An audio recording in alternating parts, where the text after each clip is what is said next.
Oke, jam 8 pas. Cek tes suara. Aman ya, suara Dar masuk. Aman. Oke, sambil menunggu teman-teman yang lain, nanti insya Allah menyusul juga, udah di broadcast juga di grup lagi.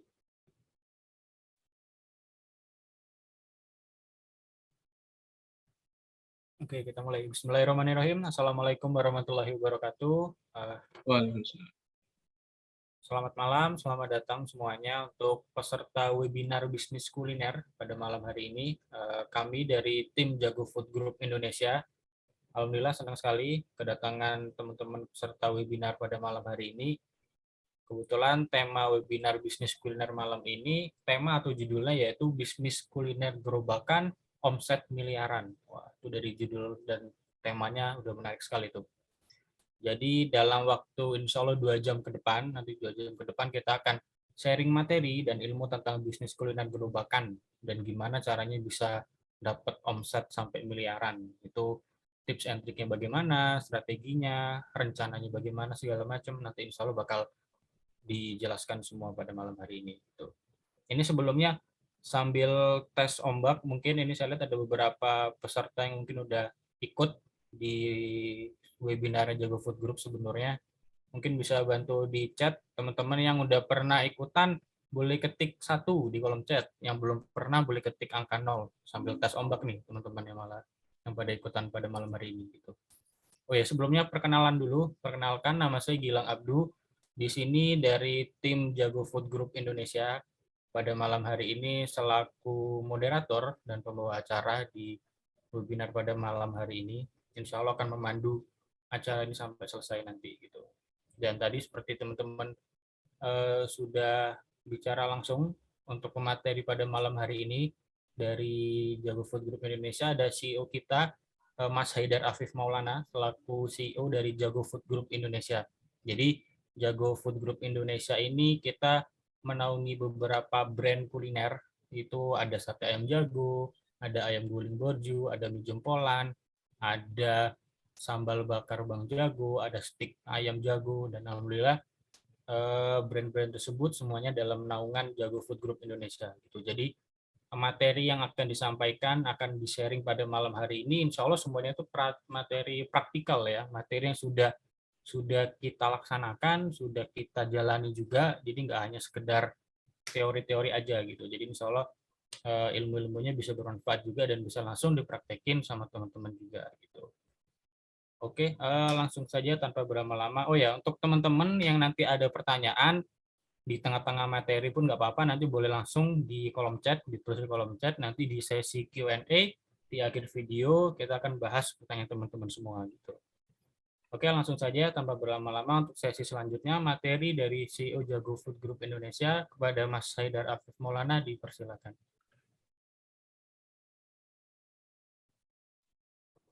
Ya, sebentar saya share screen dulu.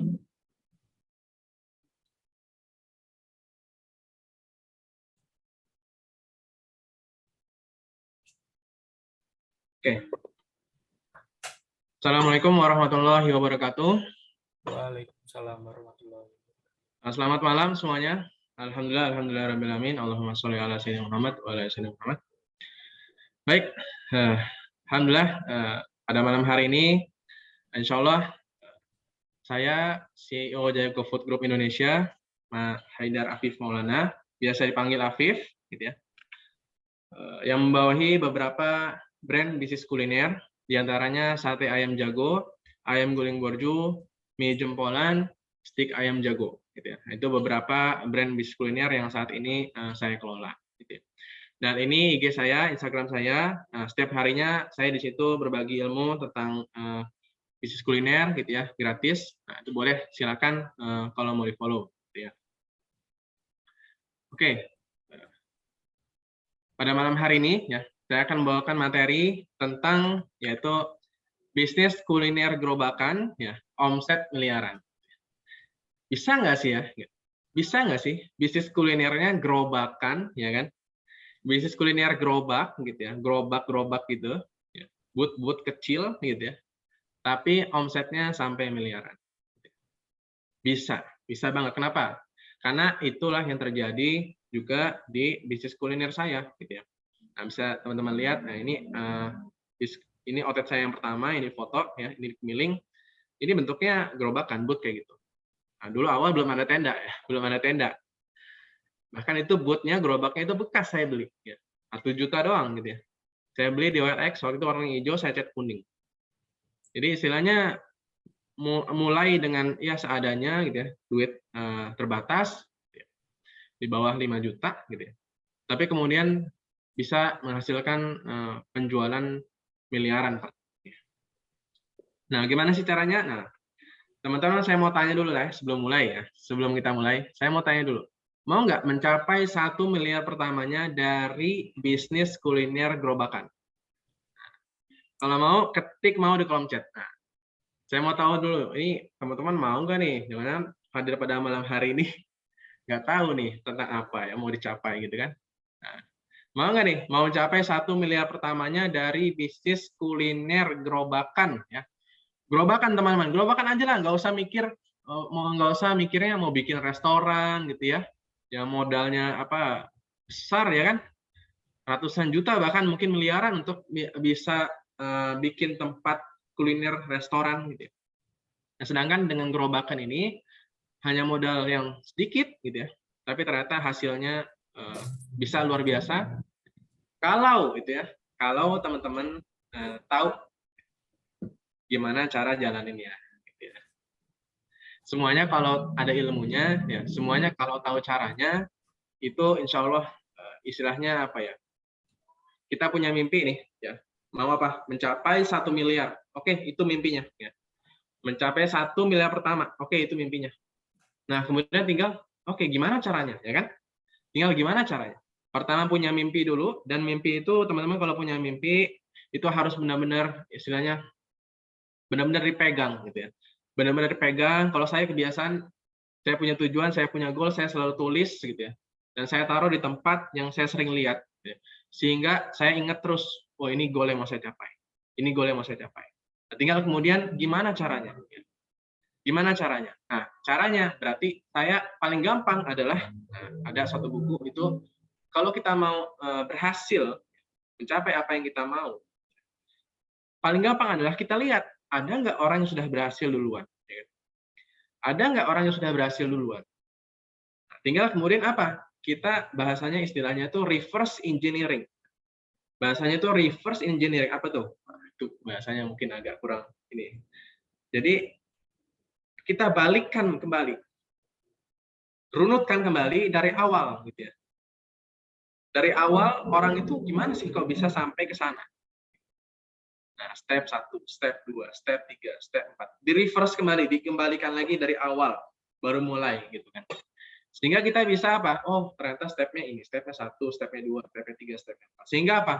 Sehingga ketika kita udah punya goal, kita tahu jalannya harus kemana. Kita tahu caranya harus gimana, ya kan? Teman-teman misalnya, saya mau ke Jakarta ya. Oke, itu goal saya itu mau ke Jakarta, saya goalnya mau ke Jakarta misalnya gitu. Tapi saya belum pernah ke Jakarta gitu. Maka cara paling gampang adalah ya tanya ke orang yang udah pernah ke Jakarta dari Lampung ya gitu. Saya tanya gitu, gimana caranya? Stepnya, oh naik bis, mesen bisnya bis ini, bayarnya sekian, nanti turunnya di sini, nanti kamu akan ngelewatin ini. Udah tahu caranya ya kan? Udah tahu caranya, goalnya udah tahu. Oke, goalnya ke Jakarta. Caranya udah tahu, udah dikasih tahu. Nah, tinggal kemudian apa? Action-nya harus sekenceng-kencengnya, ya kan? Action-nya harus sekuat-kuatnya, gitu kan? Goalnya udah tahu, ya kan? Apa? Caranya udah tahu, ya kan? Tapi kemudian karena takut, ya kan? Takut, nanti saya di jalan gimana ya, gitu ya?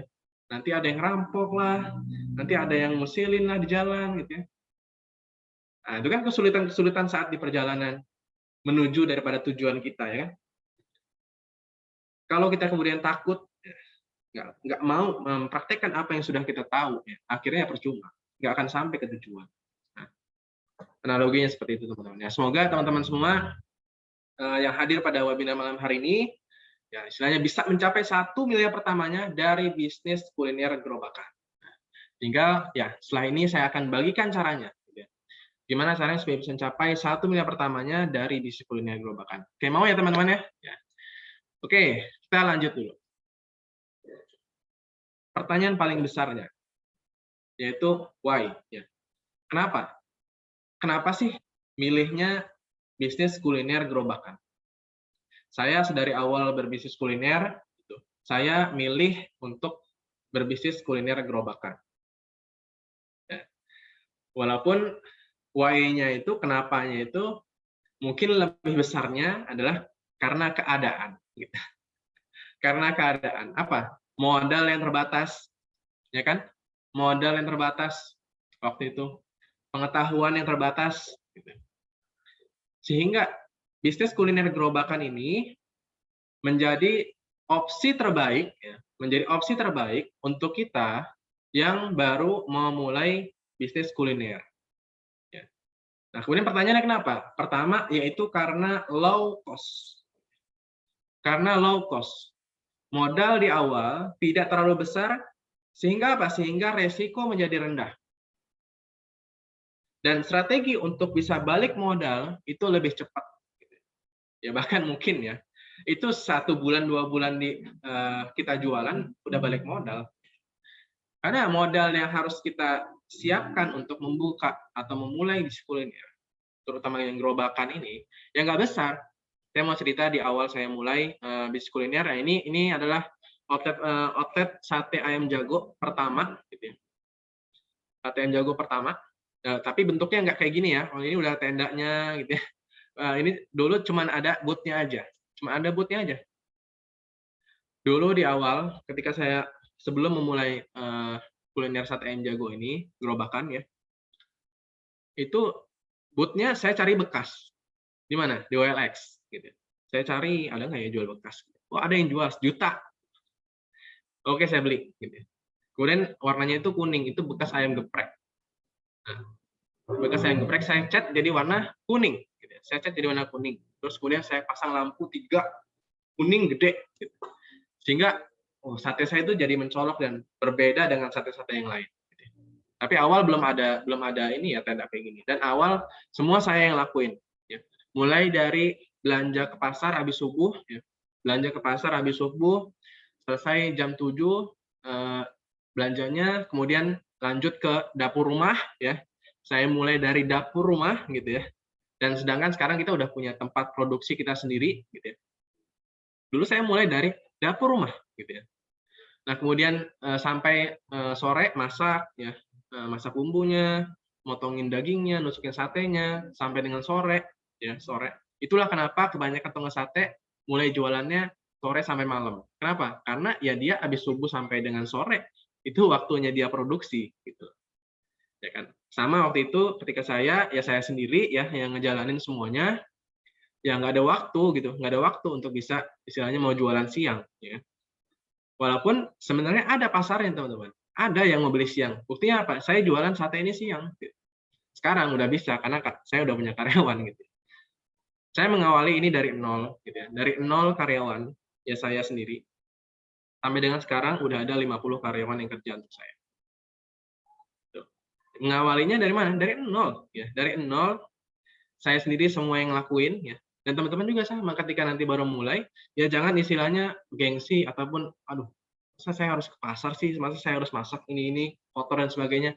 Nggak masalah teman-teman ya, untuk memulai. Justru itu nanti akan jadi cerita yang kemudian nanti akan ngebuat apa istilahnya ya, karyawan-karyawan kita semangat jadi, bos saya mulai ini dari nol. Perjalanan diceritakan kemudian memberikan semangat buat mereka gitu kan. Nah, ini modal di awal tidak terlalu besar sehingga resiko jadi rendah. Strategi balik modal lebih cepat. Misalnya apa modalnya? Ini 1 juta tadi kan gerobak. Kemudian bahan berapa? Bahan saya awal 300.000 ya. 300.000 diputer tiap hari tuh. Wah, laku hari pertama saya nggak laku sama sekali, nol ya. Wah, kenapa tuh? Nanti saya jelasin. Jadi 300.000 awal modal bahan. Puterin tiap hari, kumpul, jadi banyak ya. Lama-lama sekarang saya setiap kali beli bahan, saya nggak perlu ngeluarin uang dulu di awal. Ya. karena udah supplier udah percaya sama saya ya, udah percaya sama sate ayam jago gitu kan. Kita tiap istilahnya diutangin sama supplier gitu. Misalnya yang paling gede itu ayam. Ya. Ayam saya ratusan juta keluar untuk beli bahan ayamnya aja. Dan itu diutangin sama supplier. Karena dia udah percaya sama sate ayam jagonya. Nah, berawalnya dari mana? Berawal dari ya saya belanja sendiri ke pasar. Gitu. Belanja sendiri ke pasar. Nah, lanjut reputasinya tambah bagus, ya dipercaya supplier. Jadi low cost ya teman-teman. Jadi modal di awal tidak terlalu besar sehingga risiko jadi rendah. Strategi balik modal akan lebih cepat. Ya. Nah, misalnya kok resikonya apa? Ya hilang paling kan. Bisnis itu resiko utamanya adalah hilang duit. Ya. Hilang duit. Ya. Tapi kemudian resikonya akan jadi rendah. Kenapa? Karena duit yang kita siapkan hanya sedikit. Bahkan ya, tidak hilang. Ya. Bahkan nggak hilang si duit modalnya itu. Kok bisa gitu? Misalnya nih saya buat gerobak ini ya, gerobak sate ini, sate ayam jago ini, saya beli gitu kan. Kemudian, oh ternyata kalau nggak bagus, misalnya nggak bagus. Kan gerobaknya masih ada teman-teman, ya kan? Kan gerobaknya masih ada, peralatan semua masih ada. Ya kan?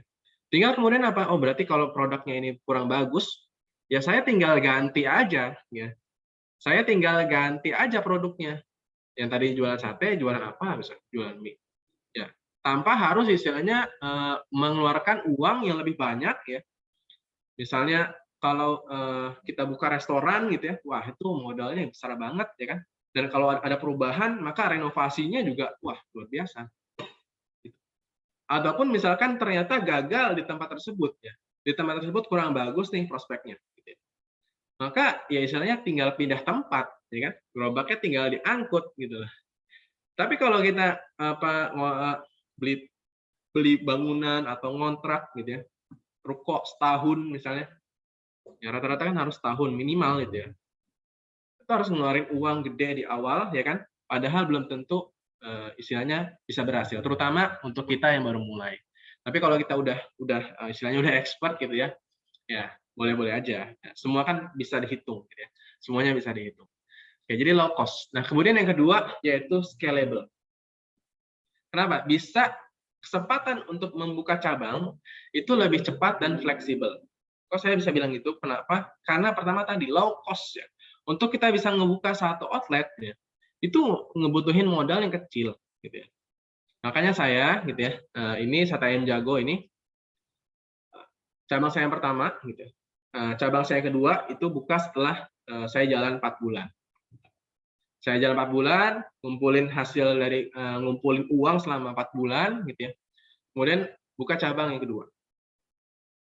Kemudian buka cabang yang ketiga.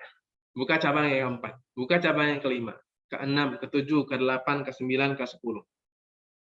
Itu semua dari mana? Nggak ada modal tambahan. Itu semua dari mana? Itu dari hasil penjualan ya. Hasil penjualan keuntungannya saya simpan gitu ya, saya simpan kemudian dijadikan booth ya, dijadikan gerobak terus gitu muter. Sehingga cabangnya istilahnya lebih cepat ya dan juga lebih fleksibel. Tadi ya, kalau ternyata di satu tempat ini nggak perform gitu ya, di satu tempat ini nggak bagus penjualannya ya, kita udah semaksimal mungkin kita lakuin semuanya, udah marketingnya udah jalan, operasional udah bagus gitu ya. Ternyata pun nggak bagus juga gitu ya hasil penjualannya, maka tinggal apa? Tinggal pindah tempatnya, ya kan? Tinggal pindah segampang itu, sefleksibel itu, ya. Gerobaknya tinggal diambil, gitu ya. Pindahin ke tempat lain yang setelah kita riset ternyata tempat ini lebih bagus. Makanya bisnis kuliner gerobakan ini istilahnya scalable banget, gitu ya. Dan fleksibel banget, gitu ya. Nggak laku di satu tempat, tinggal pindah ke tempat lain. Nah, yang biasa saya lakuin, saya naruh outletnya, naruh booth saya itu di depan Indomaret, Alfamart, di minimarket, ya kan. Kenapa saya pilih situ? Karena si minimarket ini sudah punya traffic, ya kan. Si minimarket ini sudah punya traffic. Istilahnya tinggal apa? Tinggal traffic yang datang ke Indomaret, yang datang ke Alfamart itu tinggal diubah menjadi trafficnya outlet kita. Diubah menjadi pelanggannya bisnis kuliner kita. Nah, dan biasanya di sana di minimarket biaya sewa per bulannya itu rendah dan bisa bulanan di bawah 1 juta, ratusan ribu lah. Gitu ya. Misalnya apa berarti? Ya kalau nggak berhasil di tempat itu, fleksibel, kita bisa pindah ke minimarket yang lain, ya kan gitu. Nah, gitu ya teman-teman. Yang kedua yaitu scalable. Nah, selanjutnya kontrol operasional itu lebih mudah, ya. Tidak lebih kompleks dibanding restoran karena luasan tempatnya kecil, menunya sedikit, karyawannya juga sedikit. Coba bandingin kalau kita harus ngurus restoran, gitu ya. Wah, restoran luasannya, wah banyak dapurnya sendiri, gudangnya, ada tempat makan dine-in-nya dan sebagainya ya. Wah, itu kebersihannya aja harus ada orang khusus gitu ya yang ngerjain. Nah, sedangkan kita kalau gerobakan gini, ya cuma 2 meter gitu ya, maksimal panjangnya gitu. 1 meter lebih dikit ya kan. Apa sih yang harus dilihat ya cuma segitu-gitulah gitu ya. Sehingga apa kontrol operasionalnya akan lebih mudah. Ya. Kita memastikan bahwa si karyawan ini kerja dengan benar itu akan lebih mudah dibandingkan kita ngurus restoran. Karena ya di situ-situlah si karyawan itu kerja ya kan, nggak kemana-mana ya kan, gitu. Jadi menunya juga sedikit ya, menunya juga sedikit ya. Saya misalnya jualan sate ini, ya saya menunya nggak banyak lah gitu ya, masa kayak restorannya enggak gitu. Ya sate aja, gitu. Sate aja. Karyawan sedikit, saya kebanyakan outlet karyawan satu. Gitu. Karyawan satu, ada yang 2, ada yang 3, tergantung daripada omset yang dihasilkan. Jadi kontrol operasional akan lebih mudah, ya, tidak sekompleks daripada restoran. Gitu. Karena apa? Kecil tempatnya. Paling PR-nya adalah ketika nanti kita punya cabang yang lebih banyak, ya, kayak saya ada puluhan, gitu ya. Maka harus ada supervisor, ya. Harus ada supervisor khusus yang ngapain, ya? Yang keliling, ya. Yang keliling. Ngapain keliling? Yang ngecek, ya. Ngecek ini gimana nih kerja karyawannya, kebersihannya gimana, quality produknya kayak gimana. Dia harus keliling, ngecekin, ngegantiin kita. Ya, yang awal ya dulu saya yang istilahnya yang keliling gitu, yang keliling ngecekin outlet gitu ya, kualitasnya gimana, servisnya gimana, gitu ya. Kebersihannya seperti apa, saya yang ngecek. Tapi setelah kemudian semakin berkembang, ya udah supervisor yang saya tugaskan. Nah kemudian itu why-nya. Sebenarnya kunci sukses bisa bisnis kuliner gerobakan ini apa sih? Ya, kunci suksesnya apa sih? Ya, ini teman-teman catat ya, catat. Ya, sebisa mungkin dicatat. Yang pertama yaitu lokasi. Nah, lokasi itu khususnya untuk gerobakan gitu ya. Ini penting banget. Pertama yaitu lokasinya harus mudah kelihatan orang. Nah, ini. Mudah kelihatan orang. Nah, ini kunci besar nih ya, teman-teman. Karena seringkali gini, salahnya gini. Kita mulai bisnis kuliner gerobakan. Tempatnya rame sih ya, tempatnya rame gitu ya, jalannya rame, jalannya rame, tapi nggak kelihatan orang. Nah ini seringkali terjadi. Kenapa? Kekurangan daripada bisnis kuliner gerobakan ini adalah kecilnya dia. Fleksibel sih ya, bisa pindah kemana-mana sebagainya. Tapi karena look-nya, ya, tampilannya yang kecil, ya, ini akan ngebuat orang tidak aware, akan ngebuat orang tidak memperhatikan gerobak kita. Kenapa? Bentuknya kecil ya kan. Coba bandingin kalau teman-teman misalnya lewat satu jalan, kemudian ada restoran, mukanya gede ya kan, McD dan sebagainya gitu ya. Pasti akan langsung aware kan, oh itu tuh McD. Oh itu tuh restoran ini. Bahkan kadang ada yang tinggi itu ya, yang menandakan oh di sini McD, di sini pizza. Tujuannya apa? Supaya kelihatan. Mereka lakuin itu tujuannya apa? Supaya kelihatan. Nah inilah salah satu kelemahan bisnis kuliner gerobakan. Maka itu harus diatasin dengan apa? Nah teman-teman naruh booth-nya, ya, naruh gerobaknya itu jangan mendelep ke dalam, ya, jangan mendelep ke dalam sehingga nggak kelihatan dari jalan gitu loh. Terus kemudian apa? Lampunya harus terang. Ya, seperti yang saya lakuin nih di gambar. Gitu ya. Kuning, gede-gede, lampunya gede-gede, banyak, gitu ya. Sehingga orang jadi, apa tuh? Ya, yang namanya manusia, ini manusia di mana-mana ya, pasti selalu mencari cahaya, gitu ya. Manusia nggak suka gelap, pasti dia cari cahaya, gitu ya. Kayak laron, gitu ya. pasti dia cari cahaya, gitu. Dan cahaya yang terlihat itu adalah outlet kita, ya kan gitu. Nah, maka dia akan ngelihat outlet kita, oh outlet apa tuh? Oh sate, gitu. Mudah kelihatan orang.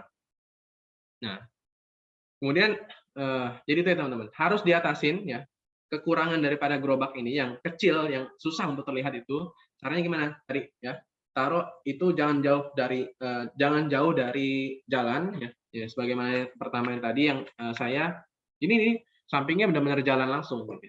Sampingnya benar-benar jalan langsung, tendanya gede, kuning gitu ya. Lampunya banyak, kuning, gede. Sehingga apa? Dari jalan tuh langsung kelihatan udah. Bikin orang tuh nengok, bikin orang tuh jadi merhatiin gerobakan kita. Nah, yang sering kali terjadi tuh wah udah mahbutnya kecil ya. Udah mahbutnya kecil, kemudian apa? Dari dalam gitu ya. Terus nggak ada lampunya. Ah, ini sayang banget ya. Salah. Oke. Nah, kemudian jumlah trafficnya juga harus dipastikan ramai ya. Nah, ini yang penting yaitu tempatnya, lokasinya harus di mana di situ market kita berada. Gimana cara tahu bahwa disitulah tempatnya pelanggan kita?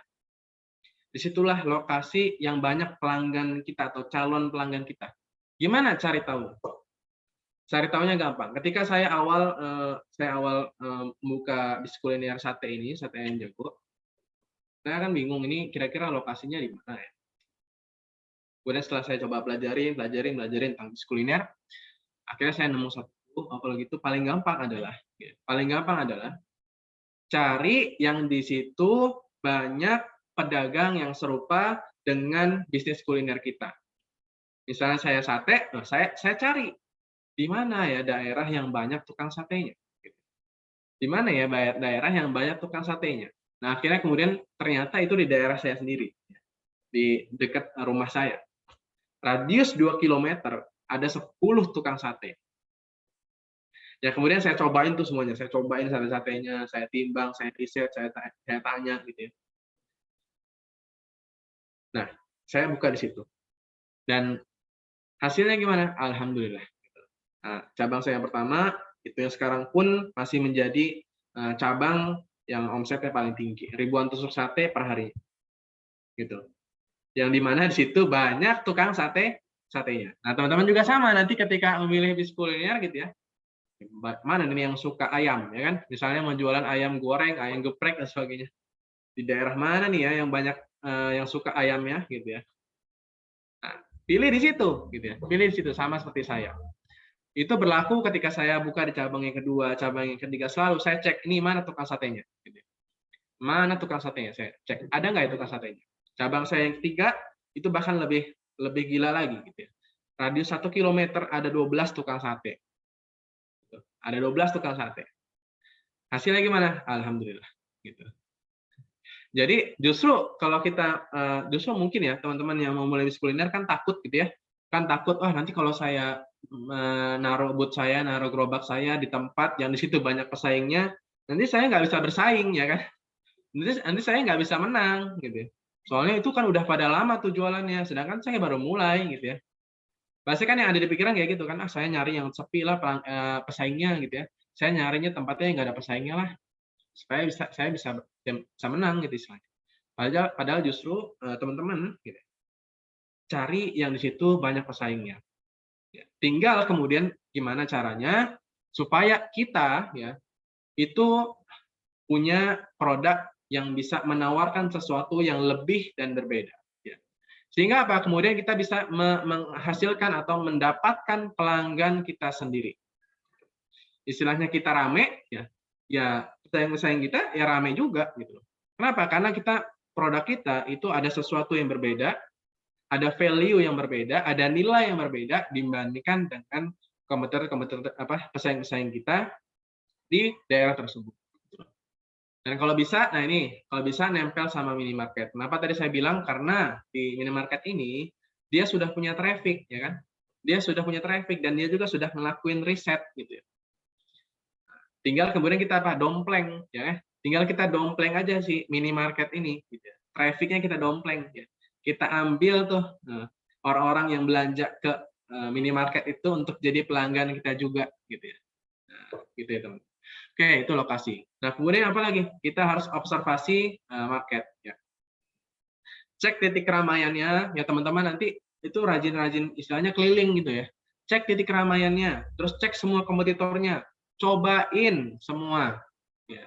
Sesuai kompetitornya. Misalnya kalau saya kemarin sate, ya saya cobain tuh semua tukang sate, saya cobain, saya beli semuanya, saya bawa pulang, saya timbang, saya cobain rasanya, harganya berapa, saya lihat review di Google, di GoFood-nya, saya lihat review di Google-nya, saya lihat review di GrabFood-nya, oh ternyata ini. Cek semua kompetitor. Ini wajib ya, wajib teman-teman lakuin. Paling gampang cek kompetitor itu gimana? Kalau teman-teman nggak mau keliling, gampang lewat aplikasi delivery online. Cek kompetitor. Sate misalnya, saya selalu pasti kalau saya lagi keluar kota, saya pasti selalu cek nih, oh di daerah Jakarta ini satenya ini harganya sekian, oh di Bandung oh satenya ini harganya sekian. Saya selalu cek kompetitor. Untuk kemudian apa? Bisa saya ambil pelajaran. Oh ternyata orang-orangnya suka sate itu sate yang kayak gini. Sehingga kemudian saya bisa terapkan di bisnis saya. Jadi teman-teman kalau mau jadi pebisnis ya gitu otaknya gitu ya. Kemana-mana itu selalu mikirnya ini apa ya bisa saya ambil pelajarannya supaya bisa diterapkan di bisnis dimanapun berada. Kemudian cek perilaku konsumennya. Gitu ya. Ini orang-orangnya pada pakai motor, pada pakai mobil, pada pakai helm nggak ya? Tuh, dilihat, dicek gitu ya. Mereka sukanya belanja apa, sukanya belanja ke Indomaret mana, itu dilihat perilakunya, dipantau gitu. Dipantau. Jadi sebelum buka nih, sebelum benar-benar buka, cek dulu perilaku konsumennya seperti apa. Biasanya mereka belanja uang tuh berapa ya gitu. Nah, jadi sambil belanja di Indomaret apa, sambil cek ini orang nih ngeluarin duit berapa ya. Sehingga kita tahu kemampuan bayar orang-orang yang ada di daerah tersebut. Gitu ya. Nah, kemudian pahami dan pelajari kondisi geografis. Nah, ini teman-teman, nah ini juga harus hati-hati juga ketika milih lokasi ya. Ketika milih lokasi. Jangan sampai kita milih yang, wah ini bagus nih, ini rame nih ya, gitu. Ternyata tempat tersebut rawan banjir, gitu. Wah, itu sebulan sekali ada aja banjirnya, gitu. Akhirnya apa? Ya omset bisnis kuliner kita ya jadi berkurang gitu loh, nggak sesuai dengan target kita karena kita nggak tahu oh ternyata di situ suka banjir gitu. Ya ini teman-teman harus cek gitu lokasinya. Ini banyak apa sering ada kejadian apa nih di sini gitu ya. Atau daerahnya ternyata di situ suka banyak maling gitu ya.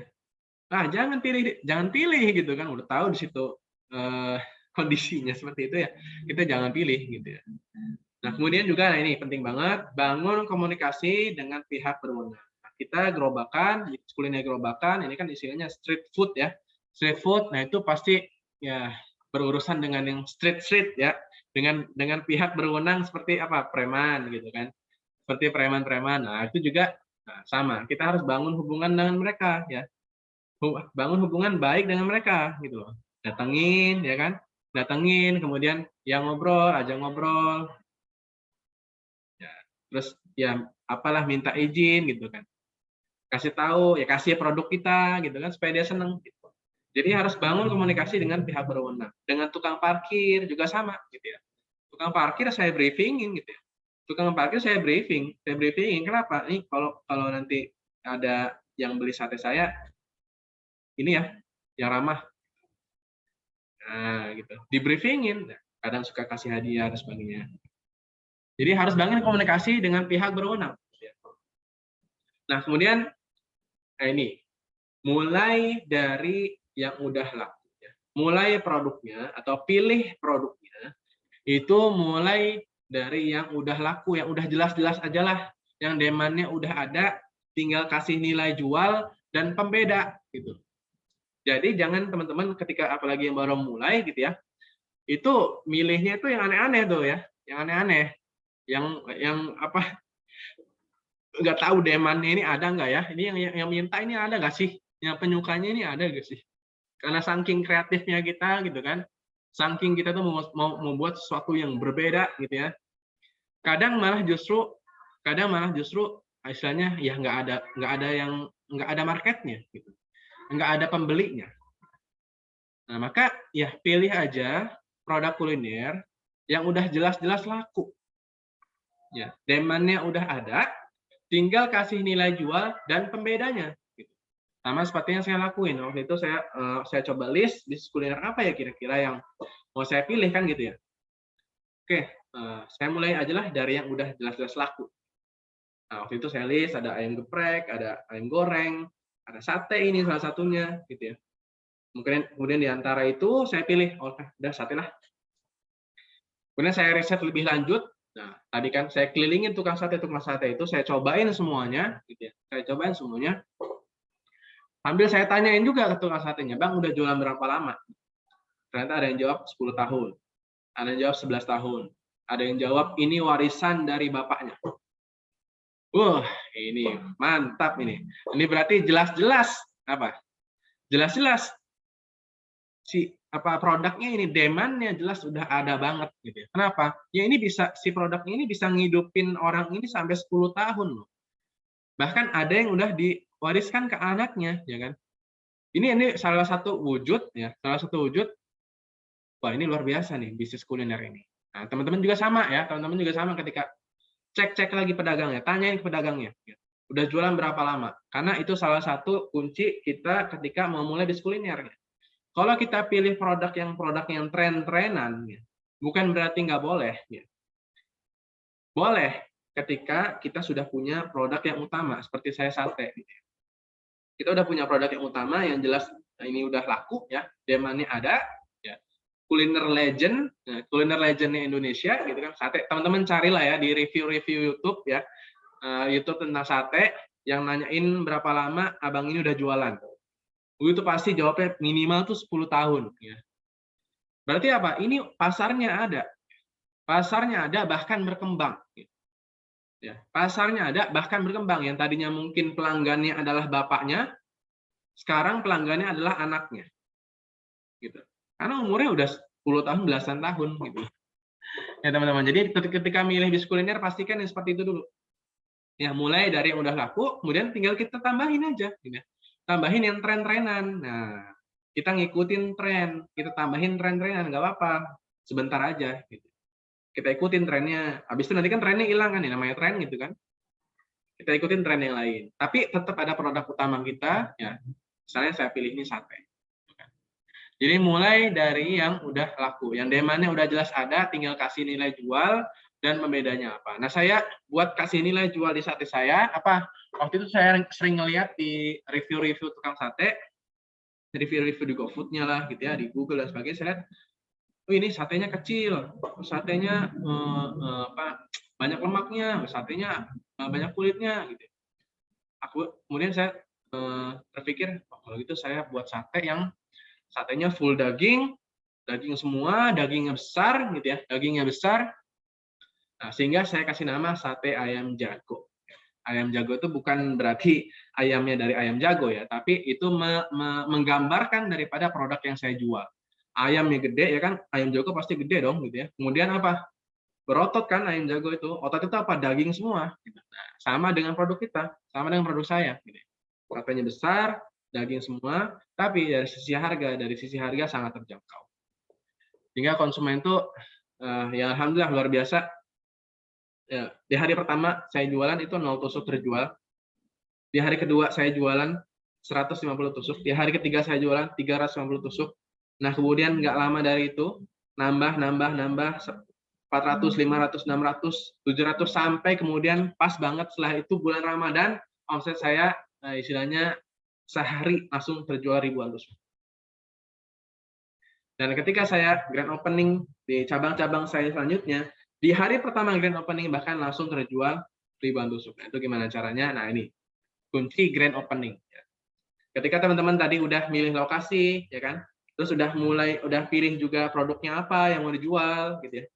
Maka kemudian ini kunci, ya. Pada saat grand opening, ya. Apa? Jangan pelit, ya. Pada saat grand opening, jangan pelit. Kemudian apa? Sebar informasi seluas mungkin. Ini kesalahan pertama saya. Ya. Kesalahan pertama saya ketika baru mulai tadi, ya, di cabang saya yang pertama, ya. Sehingga mengakibatkan hari pertama saya 0 tusuk terjual. Kesalahan saya yang pertama apa? Saya pelit di hari pertama. Nggak ngasih promo, nggak ngasih diskon. Ya pokoknya ya langsunglah segitu harganya. Gitu. saya pelit gitu ya. Terus ya informasinya nggak disebarin ya, asal yang penting buka-buka aja lah, buka, nah, kemudian berharap ada yang beli, ya kan? Buka berharap rame, nggak mungkin terjadi teman-teman gitu ya. Maka itu mungkin terjadi ya, buka bukan berharap, tapi ngelakuin action. Ya. Ngapain? Pertama, jangan pelit. Yang kedua, sebar informasi seluas mungkin. Jangan pelit itu gimana sih maksudnya? Gitu ya. Maksudnya apa? Pada saat grand opening, lakuin diskon, lakuin promo. Gitu. Misalnya apa? Diskon 50%, buy one get one. Gitu ya. Yang saya lakuin, diskon 50%. Ya, diskon 50%. Sehingga akhirnya apa kemudian orang, apa tuh diskon 50%? Harga satenya murah banget gitu ya. Kemudian akhirnya apa? Dia beli, bahkan satu orang itu belinya nggak satu porsi. Ada 5 porsi, ada yang 10 porsi gitu kan. Dibawa pulang ke rumah, pasti kan nggak mungkin dia bawa pulang itu untuk dimakan sendiri. Ya kan? Nggak mungkin itu dimakan sendiri. Pasti apa? Pasti dikasih ke keluarganya kan. Pasti kasih ke temannya. Kasih ke keluarga ke tetangganya gitu. Nah, kemudian temennya, keluarga, tetangganya ini nanya ya kan, ini beli di mana? Beli di mana? Beli di mana? Oh, beli di sana, sate yang jago, sate yang jago. Akhirnya apa? Wah, langsung tuh. Mau tumot, orang berbondong-bondong datang ke outlet. Setiap kali saya buka cabang, yang kedua, yang ketiga, yang keempat, yang kelima, hari pertama itu bahkan langsung terjual ribuan tusuk. Berbanding terbalik, ketika di hari pertama saya jualan, gitu ya, di outlet yang pertama, 0 tusuk terjual. Kemudian apa? Setelah jangan pelit, sebar informasi seluas mungkin. Dengan apa? Dengan iklan, dengan endorse, gitu. Kita sebar informasinya seluas mungkin. Dan ini juga yang sering kali orang saya itu ya, saya sering banget saya keliling, gitu ya, ngelakuin observasi tadi kan, observasi market. Ya. Saya observasi market. Saya lihat saing-saing ini ngelakuin apa. Ada nggak ya bisnis kuliner yang baru buka? Gitu ya. Saya liatin semua. Saya cek, ada nih yang buka A, ada yang buka B. Terus saya cek yang saya sedikit kasihan gitu ya. Sedikit kasihan itu apa? Kenapa? Karena baru buka itu yang ramai itu papan bunganya. Yang ramai itu papan bunganya, tapi yang beli nggak ada. Ramai papan bunganya, yang beli nggak ada. Kenapa bisa gitu? Karena dia nggak ngelakuin 2 hal ini. Pertama, dia nggak ngelakuin diskon ya. Yang kedua, dia nggak sebar informasi seluas mungkin. Siapa yang tahu gitu? Siapa yang tahu kita bukan selebgram, kita bukan artis, ya kan, kita bukan selebriti, kita bukan orang terkenal. Maka ya kita harus gunakan ini endorse gitu ya. Supaya apa? Supaya ya brand kita lebih cepat dikenal ya. Lebih cepat dikenal ya. Saya juga bisa lah Mas kalau cuma upload ke Instagram mah gitu ya. Upload ke story Instagram, ke story WA mah saya bisa gitu ya. Bukan itu teman-teman gitu ya. Bukan itu yang kita cari. Kalau cuma upload ke Instagram, upload ke story WA, story Instagram pribadi mah bisa aja gampang gitu. Yang kita cari ketika kita endorse itu apa? Yaitu decision yang ngebuat orang itu jadi mau nyobain. Jadi mau beli produk kita karena apa? Karena di-review oleh selebgram kuliner. Yang mereka selebgram ini kan apa? Sudah dipercaya ya kan? Sudah dipercaya. Walaupun endorse nih teman-teman, tetap aja pengaruhnya itu ada dan besar pengaruhnya. Gitu ya. Maka pada saat grand opening jangan pelit dan sebar informasi seluas mungkin. Nah, gitu. Nah, kemudian marketing. Nah, ini selanjutnya yaitu ada suatu prinsip yang teman-teman harus pegang. Udah nih, udah selesai grand opening, udah buka outletnya, alhamdulillah rame gitu ya. Maka PR selanjutnya adalah marketing brings in customer, operation brings back customer. Ini catat ya teman-teman, catat ya. Apa tuh artinya? Marketing brings in customer. Marketing itu tugasnya adalah membawa pelanggan, mendatangkan pelanggan baru ke outlet kita. Operasional yang ngejalaninnya itu tugasnya adalah brings back customer. Membawa pelanggan itu balik lagi ke outlet kita. Gitu. Jadi apa? Marketing gain customer dengan iklan, dengan endorse, dengan sosial media ya, dengan foto yang bagus, dengan video yang bagus dan sebagainya sehingga orang tergiur mau nyobain sate kita, produk kita gitu ya. Kemudian tinggal PR-nya apa? Gimana caranya supaya pelanggan yang udah datang itu balik lagi ke outlet kita. Dengan cara apa? Operation. Dengan cara menjaga operasionalnya. Apa yang dijaga ya? 3 hal ini, service, quality, dan juga cleanliness. Nah, 3 SQC ini, sebutannya SQC, service, quality, dan juga cleanliness. Service itu apa? Pelayanan.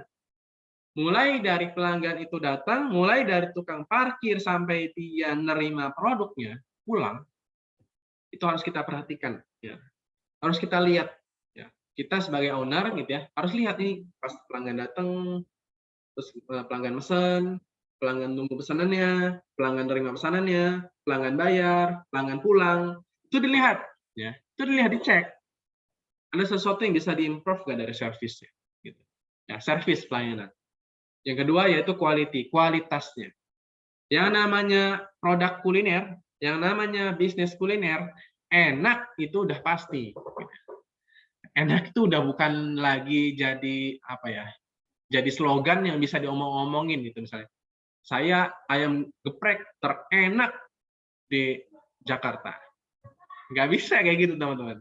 Itu tuh sekarang udah nggak bisa lagi kayak gitu. Kenapa? Karena kalau produk kuliner, yang namanya produk kuliner itu udah pasti harus enak. Gitu. Udah pasti harus enak. Yang lain yang harus kita tonjolinnya. Jadi kalau dari sisi quality, enak tuh harus. Yang kedua apa? Standar itu harus. Ya. Enak itu harus. Yang kedua apa? Standar itu harus. Ya, ini dari segi quality ya. Standar itu apa? Rasanya dari hari ke hari, dari bulan ke bulan, dari tahun ke tahun, rasanya tetap sama. Ya, rasanya tetap sama. Gimana caranya supaya bisa seperti itu? Ya kita harus buat SOP. Kita harus buat SOP, ya, standar operasional prosedur yang kemudian bisa dijalankan oleh karyawan kita. Siapapun yang ngerjain, hasilnya sama. Timbangannya jelas, ya kan? Garamnya sekian, gulanya sekian, kacangnya sekian, ya kan? Kayak di sate. Asamnya sekian. Oh, ini apanya bentuk satenya kayak gini. Beratnya sekian. Itu udah ada semua standarnya. Dan kita harus merelakan orang lain akan tahu tentang resep kita. Karyawan ya tahu tentang resep kita. Nah, kemudian jangan takut gitu ya. Kemudian nanti karyawan saya tahu resepnya nanti dia buka sendiri gitu ya. Dan teman-teman harus ada saya buat satu statement bahwa gini. Banyak orang jago masak, ya. Banyak orang jago masak, tapi nggak banyak yang jago bisnis kuliner. Ya, banyak orang yang jago masak lah. Ya, mungkin orang tua kita, mungkin mama kita, mungkin ibu kita itu jago masak gitu ya. Makanannya enak, top markotop gitu ya. Tapi apa? Nggak bisa kan bikin bisnis kuliner. Gitu. Jadi bukan berarti kalau dia bisa masak itu kemudian langsung bisa buat bisnis kuliner. Enggak. Ya, masak dengan buat bisnis kuliner itu suatu hal yang berbeda. Tapi masak adalah bagian dari bisnis kuliner. Nggak bisa kemudian dikorelasikan, disamakan kalau bisa masak bisa bisnis kuliner, nggak bisa. Oke, quality. Yang ketiga yaitu cleanliness, kebersihannya. Nah, sekarang tuh ya teman-teman, sekarang ya apalagi orang itu matanya tuh kemana-mana lah kalau ke outlet itu. Pasti ngeliat, ih kotor ya itu kok ini spread apa sosial media kan, udah ribut dah gitu. Nah, cleanliness harus benar-benar diperhatikan ya. Lihat itu matanya pelanggan itu pasti kemana-mana tuh ya. Itu teman-teman harus lihat semuanya bersih gitu ya. Sehingga istilahnya nggak ada kesempatan pelanggan untuk nyari-nyari kesalahan kita gitu. Oke, gitu ya. Lanjutnya. Oke, kalau gitu Mas, gimana sih caranya supaya bisa mencapai omset 1 miliar pertamanya ya? Gimana caranya gitu? Ini teman-teman masih on stay nggak nih? Masih stay nggak nih? Ya, saya lihat nih masih stay nggak nih? Mau tahu nggak caranya? Mau cek ombak dulu deh, cek ombak dulu. Takutnya ini pada hilang nih. Saya mau cek dulu. Ini masih nggak nih? Masih dengerin nggak nih? Masih dengerin? Masih ya? Ustaznya diam-diam aja nih. Lanjut ya, lanjut.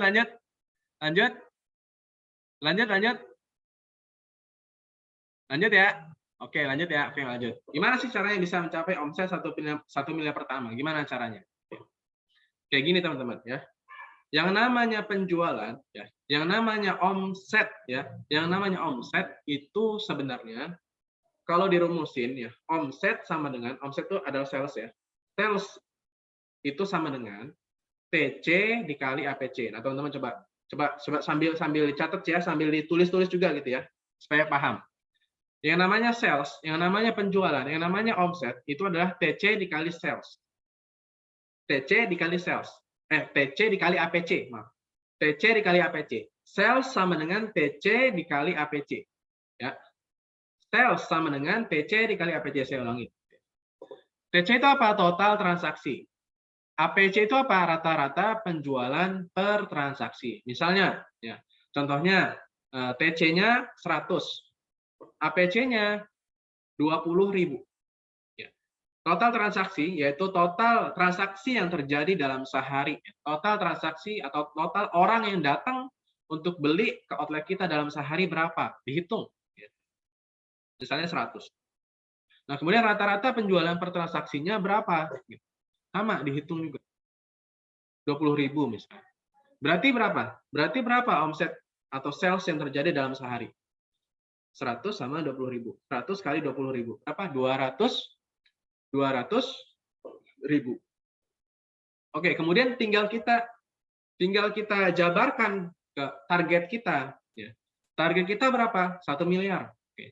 Targetnya 1 miliar. Oke, untuk bisa mencapai 1 miliar ini, ya, untuk bisa mencapai 1 miliar ini, misalnya setahun aja lah, gitu ya.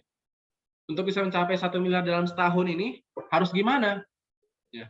Harus berapa TC yang harus saya capai? Harus berapa APC yang harus saya buat di outlet? Sehingga mencapai 1 miliar ini. Ya, misalnya 1 miliar, ya, 1 miliar, oke, 1 miliar dibagi 12 berapa? 1 miliar dibagi 12 berapa? 1 miliar dibagi 12 berapa? Berapa nih? Ya, 100 jutaan lah ya. 150 berapa ya? 100 kali 10, 100 juta ya kan? Berapa tuh? 1 miliar berapa? 1 miliar? Wah, hitung-hitung dulu nih, hitung-hitung dulu. Ada yang bisa Anda jawab? 80, ya 83 juta. Ya. 83 juta. Oke. 83 juta, ya. Oke, 83 juta sebulan. Ya. Sebulan. Oke, kalau gitu berarti harus berapa TC-nya? Harus berapa APC-nya dalam sehari, ya, supaya bisa mencapai 83 juta ini per bulan. Berapa coba? Ya. Coba kita tes dulu hitung-hitungan ini ya. Berapa TC-nya? Berapa APC-nya? Misalnya saya di sate lah ya, saya di sate, saya rata-rata penjualan per transaksi di tempat saya itu 30.000. Itu 30.000. Berarti tinggal 83 juta dibagi 30.000. Itu jadi TC-nya harus berapa? Berapa? 83 juta dibagi 83 juta dibagi 30.000 berapa? Bagi 30.000. Berapa? 2.766. 2.766, ya kan? 2.766 dibagi 30.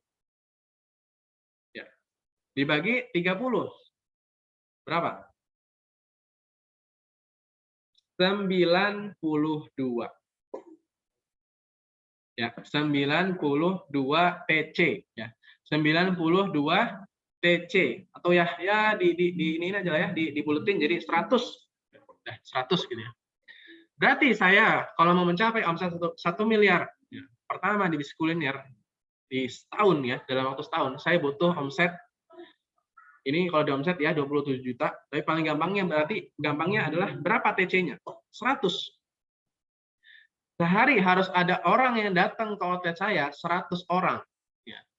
Dengan rata-rata penjualan per orangnya adalah berapa? 30.000. Ya. Sehingga apa? Saya bisa mencapai omset 1 miliar itu dalam waktu setahun. Oke, Bang, kayaknya susah deh kalau saya capai 2,7 juta ini omset per hari dengan satu outlet gerobak. Kalau gitu kita buat gerobaknya 2. kita buat gerobaknya 3. Sama seperti yang saya lakuin. Ya, di tahun pertama saya bisnis kuliner sate, kalau ngandelin hanya dari cabang saya yang satu, yang pertama, itu baru ke cover 3/4-nya. Nah, ini karena cabang pertama ini luar biasa omsetnya. Saya belum bisa mencapai ini 1 miliar. Oke, berarti gimana caranya? Tambahin cabangnya. Ketika nambahin cabang, kan apa yang terjadi? Ya, yang tadi misalnya di cabang yang pertama ini TC-nya sehari 80, APC-nya 30.000. Baru kecapai 2.400.000 misalnya. Ini anggap gampangnya seperti itu ya. Nah, kemudian saya masih ada sisa nih spare target yang belum bisa kecapai. Oke, kalau gitu saya nambah cabang. Kemudian sehingga apa? Di cabang yang selanjutnya TC-nya ada 30. Nggak sebesar yang pertama sih gitu ya. Tapi kemudian apa? TC saya dalam satu hari itu lebih dari 100. Sehingga mengakibatkan apa? Omsetnya akan lebih daripada 3 juta ini. Ya, omsetnya akan lebih dari 3 juta, sehingga alhasil apa di akhir tahun? Ya, tercapai tuh 1 miliar pertama saya dari bisnis kuliner gerobakan sate. Nah, gitu ya teman-teman cara ngitung ya. Jadi ketika kita mau target 1 miliar, gimana nih caranya? Ada TC, ada APC ya. Ada TC, ada APC. Berarti harus berapa nih? Kalau mau kecapai omset segitu ya. TC-nya harus sekian, APC-nya harus sekian. Nah, ini gimana caranya supaya TC naik? Gimana caranya supaya APC naik ya? Sehingga omsetnya bisa tercapai. Nah, setelah ini saya akan coba bagikan. Oke. Pertama, ini maaf, bentar ada salah ini. Nah, cara naikin TC, ini paling gampang. Yang pertama yaitu kita harus buat program repeat order, misalnya dengan ngasih kupon dan sebagainya, sehingga dia mau repeat order ke outlet kita. Yang kedua adalah yang paling gampang, ini yang instan dan langsung efeknya, yaitu endorse.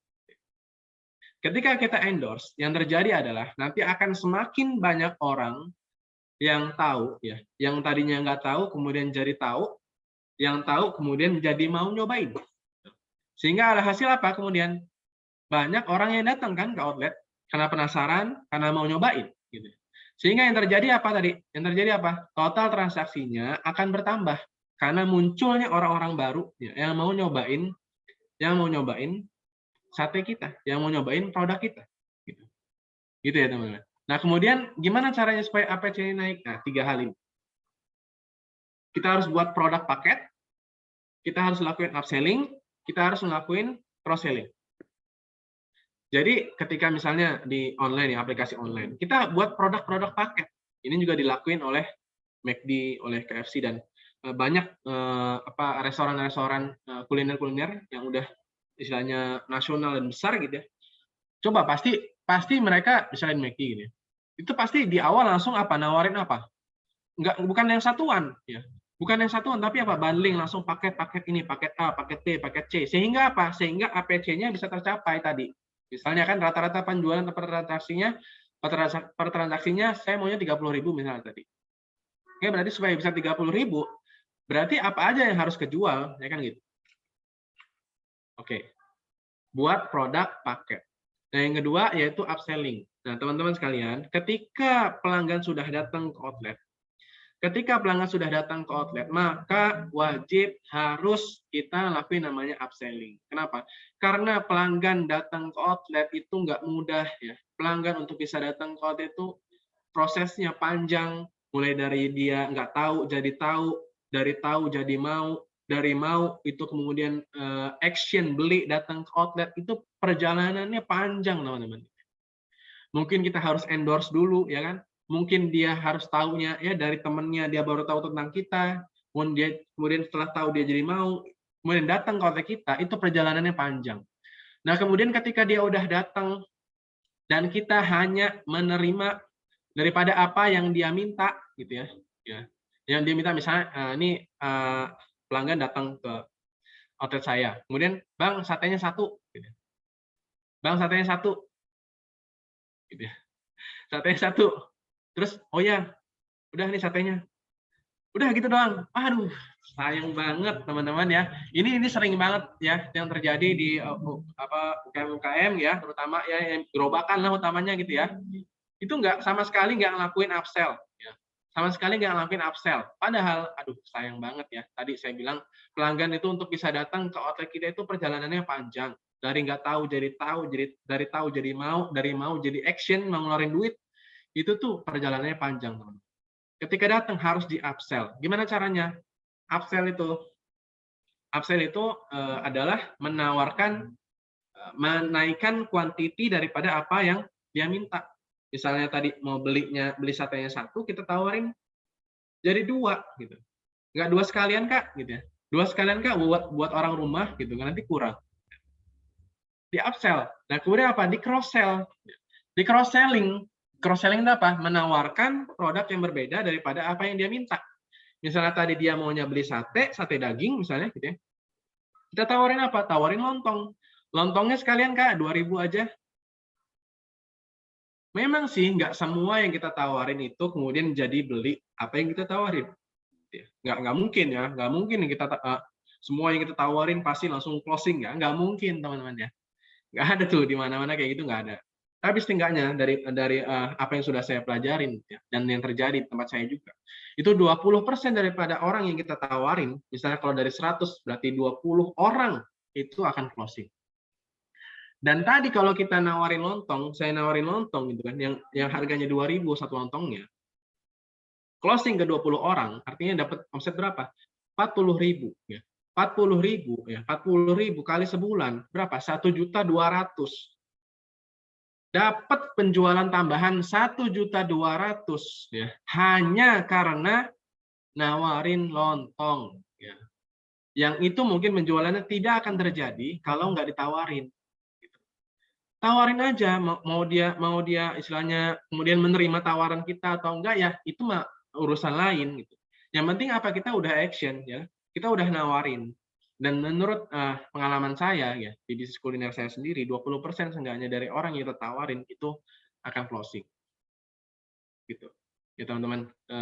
Jadi harus buat produk paket, buat upselling, dan juga buat cross selling sehingga apa, APC-nya yang kita targetkan itu bisa tercapai ya. Sales sama dengan TC dikali APC sehingga nanti 1 miliar itu udah bukan angan-angan lagi teman-teman ya. 1 miliar itu udah bukan angan-angan lagi, udah terencana. Wah, ini untuk 1 miliar saya harus lakuin A B C D. Hitung-hitungannya udah jelas gitu. Kan ada yang bilang, wah ngapain lah ngitung-ngitung kayak gitu ya, ngapain lah ngitung-ngitung itu, ya bisnis mah ya jalan aja ya, jualan mah ya jualan aja gitu loh. Nah itu otaknya pedagang teman-teman ya. Itu otaknya pedagang, ya gitulah dia gitu kan, dan seperti itulah terus nanti ya. Nggak akan berkembang gitu. Karena mikirnya ya jalan aja lah, ngalir gitu ya jualan ya. Nggak pernah tuh mikirin TC APC, nggak pernah mikirin strateginya harus kayak gimana. Itulah bedanya pedagang dengan pebisnis. Saya pebisnis, saya mikirnya besar, saya mikirnya jangka panjang, saya mikirnya strategik. Ini gimana caranya supaya saya bisa mencapai target tersebut. Sehingga ya harus belajar yang kayak gini gitu ya. Harus buat tuh hitung-hitungannya, semua harus dibuat. Sehingga jelas ya, kita harus mencapai yang mana gitu.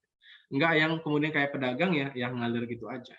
Ya, tapi itu pilihan hidup ya teman-teman ya. Itu pilihan hidup, tapi saya yakin teman-teman semua di sini ya semuanya mau jadi pebisnis kuliner ya, mau jadi bos kuliner. Nah, oke. Kemudian setelah kita berhasil menjaga sales kita, menjaga penjualan kita, APC-nya bisa tercapai gitu ya. Kemudian kita, saya mau buka cabang ya, saya mau buka cabang. Cabang saya itu 1, 2, 3, 4, 5, 6, 7, 8, 9, 10 itu semua adalah cabang saya sendiri. Ya. Modal saya sendiri. Maksudnya modal saya sendiri itu ya saya putar tuh dari outlet pertama, outlet kedua, ngasilin gitu ya.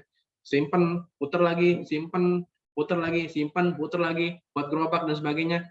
Akhirnya sampai tuh cabangnya yang 10 gitu. Itu yang saya lakuin gitu ya. Nah, saya waktu itu tidak menerima kemitraan. Kenapa? Padahal saya baru jalan 3 bulan, itu orang-orang tuh banyak yang nge-DM. Saya mau jadi mitranya Kak, ada kemitraan nggak Kak? Gitu ya. Saya bilang nggak ada. Saat ini belum ada. Kenapa? Saya mau buktikan dulu. Gitu. Saya mau buktikan dulu bahwa apa yang saya jalanin, bisnis yang saya jalanin ini memang benar bisa menghasilkan, gitu. Memang bisa membawa manfaat buat saya, gitu. Nah, jangan ini kemudian nih teman-teman juga harus hati-hati, gitu ya.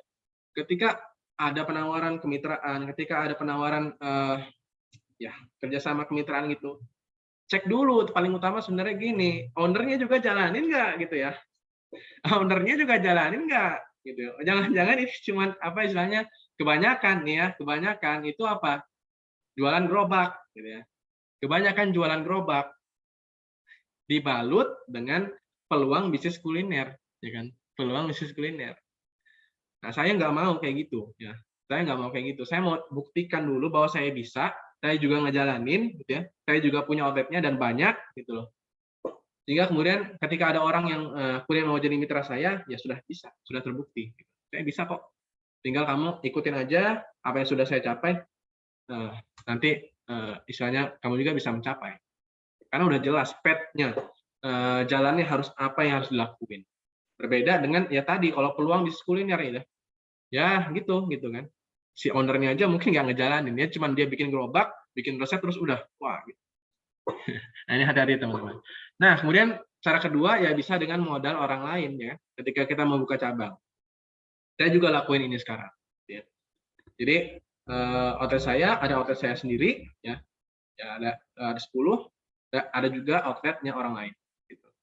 Tapi semua produk itu beli di saya, mitra-mitra. Gitu. Oke, ini sedikit cerita aja, sedikit cerita dari perjalanan bisnis kuliner sate saya.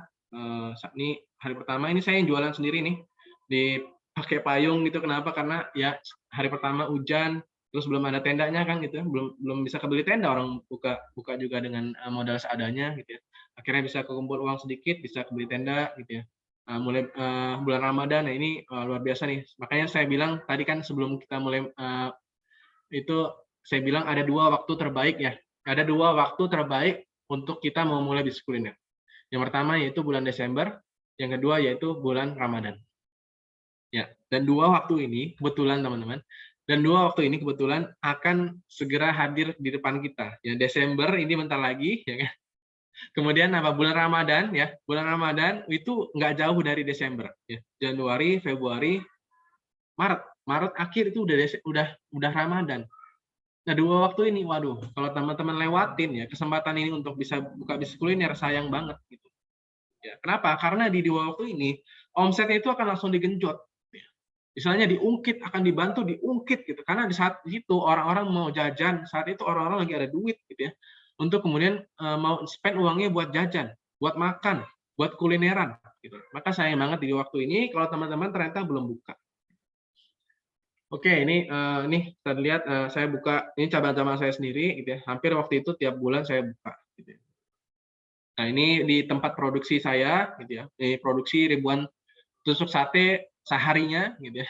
Ini satu orang itu bisa produksi satu orang ya, itu 1.200 tusuk sehari. Gitu. Ini tampilannya, gitu ya. Ayam-ayam tuh dipotong, gitu, usus, kulit dan sebagainya, gitu ya. Nah, dulu bukan kayak gini ya, dulu kayak gini teman-teman. Saya di mana dapur rumah. Saya mulai dari dapur rumah. Ya, sekarang udah ada karyawan, semua yang ngelakuin karyawan. Yang kerja manajer-manajer, supervisor saya. Oke, gitu. Nah ini barulah kemudian ketika ternyata saya bisa nih di sate gitu ya, bisnis kuliner sate.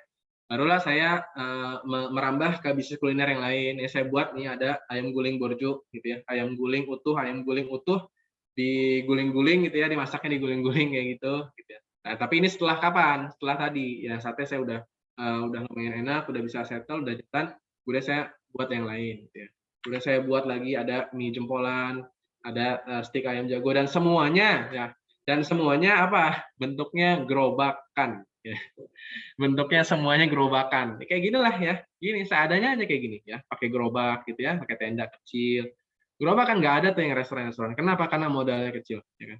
Tadi kan yang saya jelasin di awal ya. Why-nya. Kenapa sih kita mulai bisnis kuliner gerobakan. Ya. Oke. Sampai di sini. Udah jam 9 lebih. Gimana teman-teman? Gimana? Masih mau mencapai 1 miliar pertamanya dari bisnis kuliner gerobakan? Gimana materi yang udah saya sampaikan?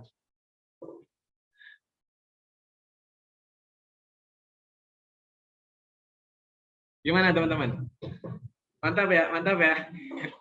Ini teman-teman semoga bisa diambil manfaatnya, dicerna untuk kemudian nanti dipraktekkan di tempatnya masing-masing gitu ya. Karena teman-teman jangan hanya sekedar belajar ya, jangan hanya sekedar belajar gitu ya. Karena kalau belajar, yang namanya belajar, kita itu udah belajar lama ya, SD, SMP, SMA, mungkin juga kuliah, kita belajar terus kan, itu belajar nggak berhenti-berhenti gitu ya. Tapi mungkin yang bisa diambil sedikit, ya kan? Yang bisa diambil sedikit. Nah, tapi harapannya pada malam hari ini, setelah teman-teman kemudian belajar, ada banyak yang bisa dibawa pulang, gitu ya. Ada banyak yang bisa dibawa pulang untuk kemudian segera dipraktekkan. Tadi kita udah buat goal, ya kan? Kita udah buat goal omset 1 miliar pertama. Caranya udah saya kasih tahu, gitu ya. Untuk menuju ke sana apa yang harus dilakuin, gitu ya. Nah, kemudian tinggal ini actionnya, niat actionnya sungguh-sungguh, gitu kan.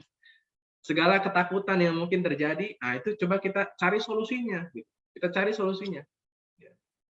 Bisnis itu adalah usaha untuk meminimalisir resiko. Ya. Bisnis itu adalah usaha untuk meminimalisir resiko.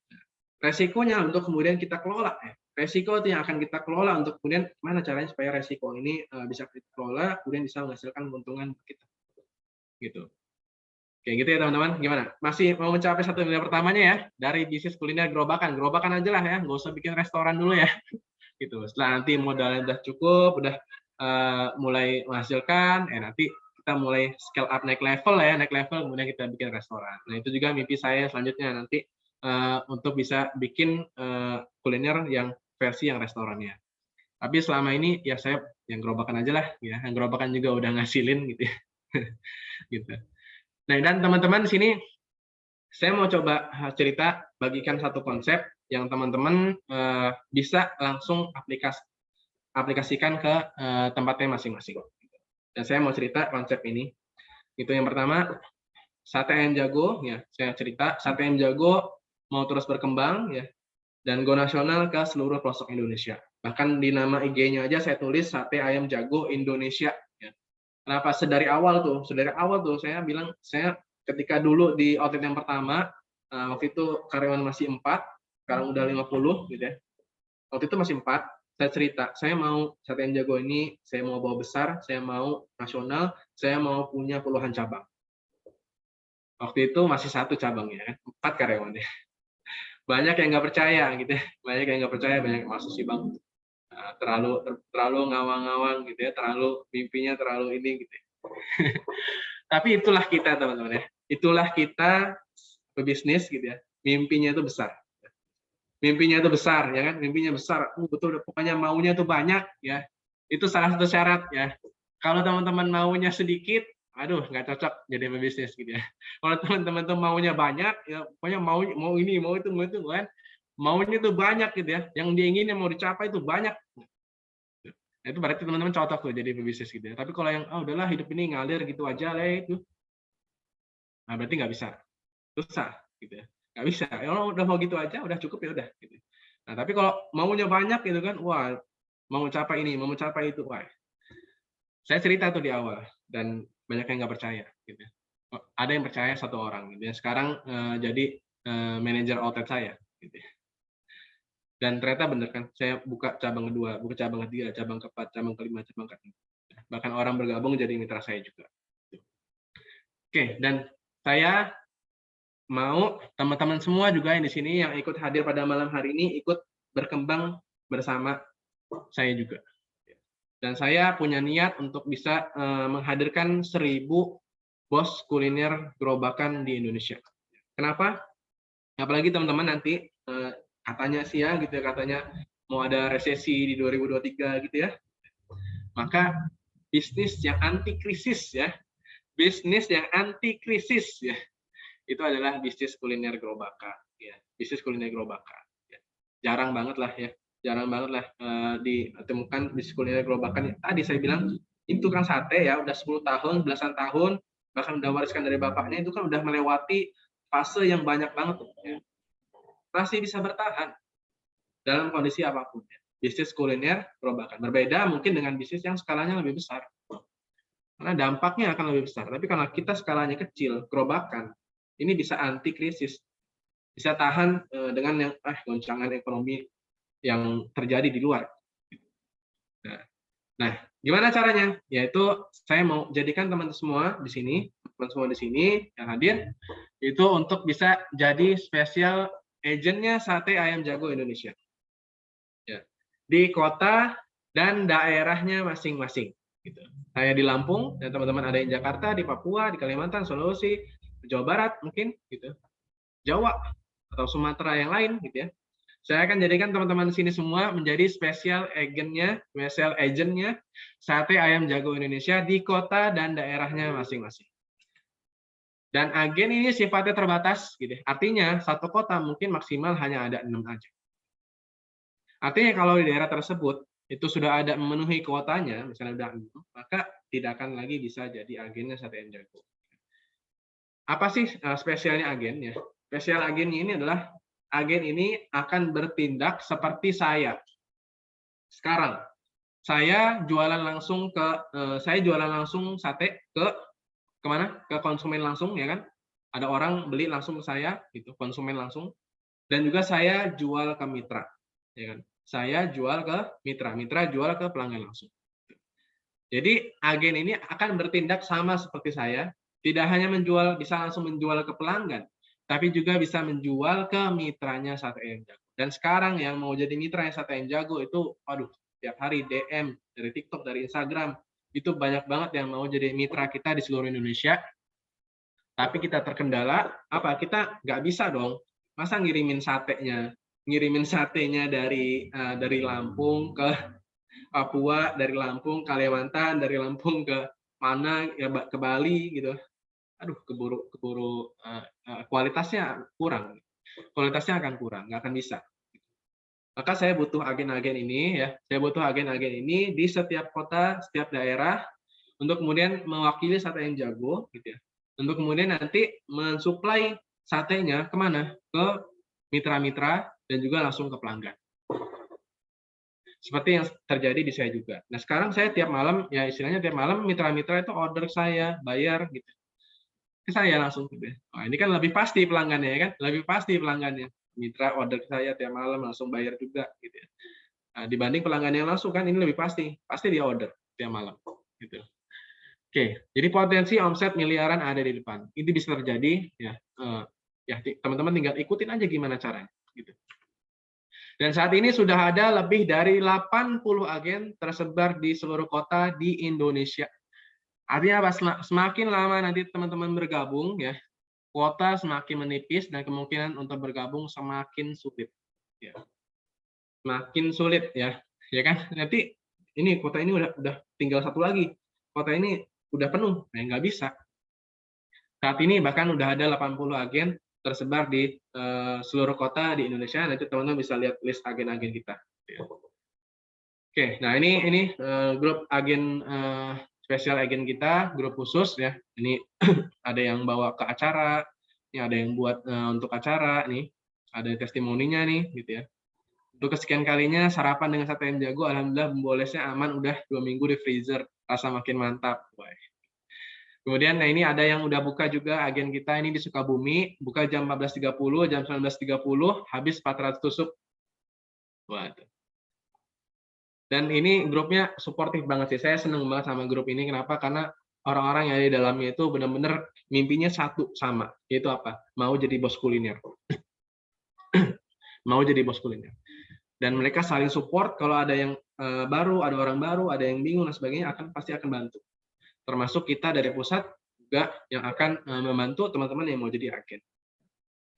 Nah, ini alhamdulillah ada perdana pesanan mereka, gitu ya. Ini bukan saya ya, pusat ini. Ada sampai 130 porsi box. Wah, mantap. Gitu. Pak Rahmat Mubarak nih. Ya. Ini ada yang buka di Jakarta juga ini, ya. Bawa 750 tusuk, buka jam 5, jam 9 udah habis, gitu. Nah, ini ada yang ada pesanan 10 porsi, gitu ya. Nah, ini teman-teman agen nih, teman-teman agen. Gitu. Nah, keren kan? Gitu.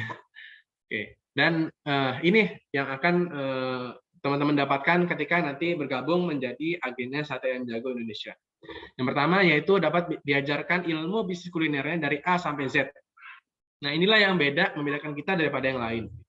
Kita bukan hanya sekedar ngasih tahu ini nih ada peluang bisnis, tapi kita juga ajarkan ilmunya. Gimana sih untuk mencapai yang kita inginkan? Gimana sih caranya untuk mencapai target yang kita mau gitu ya? Dengan ilmu bisnis kuliner, ajarin apa? Operasionalnya, produksinya, marketingnya, keuangannya, HRD-nya, gimana cara rekrut karyawan, gimana cara endorse, gimana cara iklan, itu semua diajarin. Bisnis kuliner dari A sampai Z. Dan ada bimbingan intensifnya lifetime ya. Setiap minggunya kita ada Zoom khusus gitu ya, khusus para agen-agen Sate yang Jago Indonesia untuk kemudian di situ konsultasi, diskusi, cari solusi dan sebagainya. Dan sifatnya lifetime, hanya sekali ya, investasi sekali tapi terus-terusan belajar. Dan 100% keuntungan itu buat teman-teman agen ya. Dari pusat tidak mengambil apa-apa. Ya, 100% keuntungan ketika menjual ke mitra, ketika menjual ke pelanggan itu akan didapatkan oleh agen. Karena benar-benar niat saya pengen banget untuk bisa menghadirkan 1.000 pos kuliner gerobakan ini.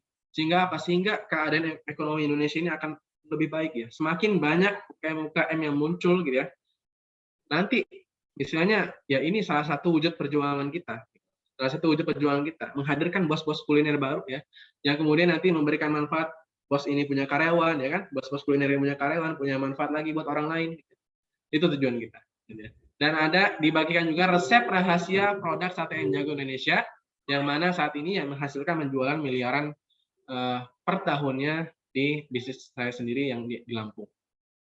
Dan diberikan semua SOP produksinya, mulai dari belanjanya gimana, masaknya gimana ya, motongin satenya seperti apa, kemudian cara jualan di outletnya kayak gimana, gitu ya. Dari mulai buka sampai tutup apa aja harus dilakuin oleh karyawan outlet, gitu ya. Sehingga nanti teman-teman nggak akan bingung tuh kalau punya karyawan, ya ini harus dilakuin, tinggal dibacain aja SOP-nya sesuai dengan yang ada di pusat. Dan juga konsultasi one on one dengan tim bos Sate yang Jago. Nah, seringkali agen-agen ini ya sering banget lah ya, hampir setiap hari gitu ya. Mereka mau konsultasi one on one gitu ya, mau langsung lah live, mau lihat ini proses pembuatan bumbunya udah bener belum gitu ya. Mereka banyak yang ngelakuin itu, dan itu nggak ada bayar-bayaran lagi gitu ya, nggak ada bayar-bayaran lagi.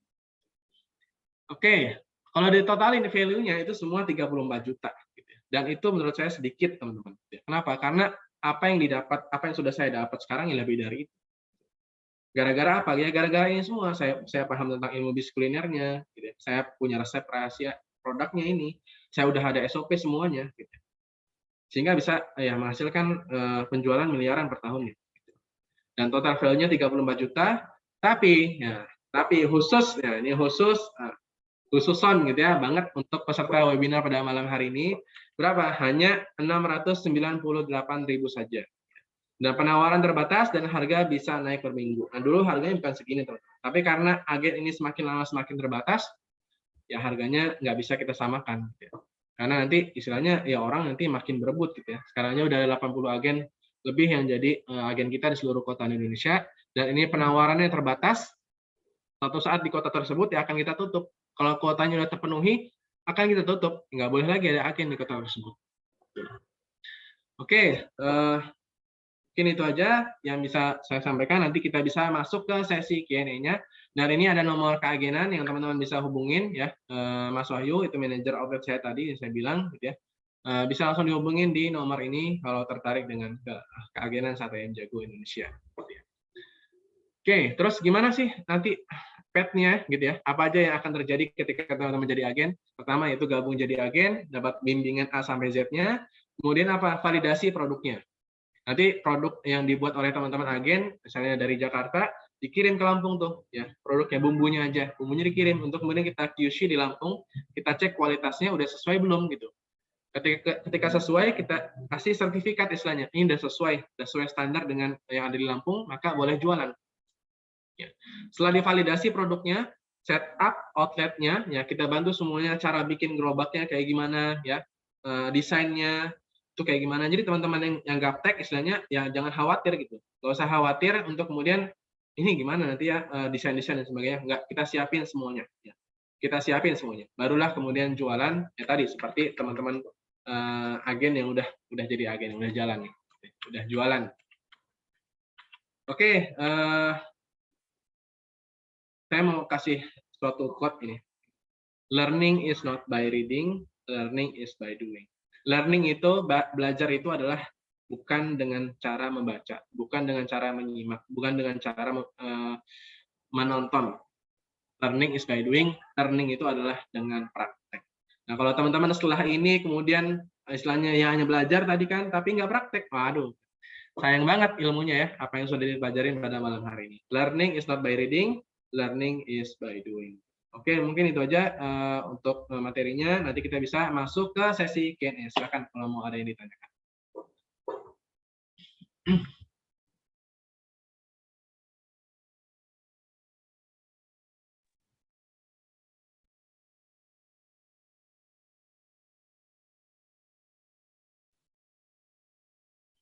Silakan, silakan.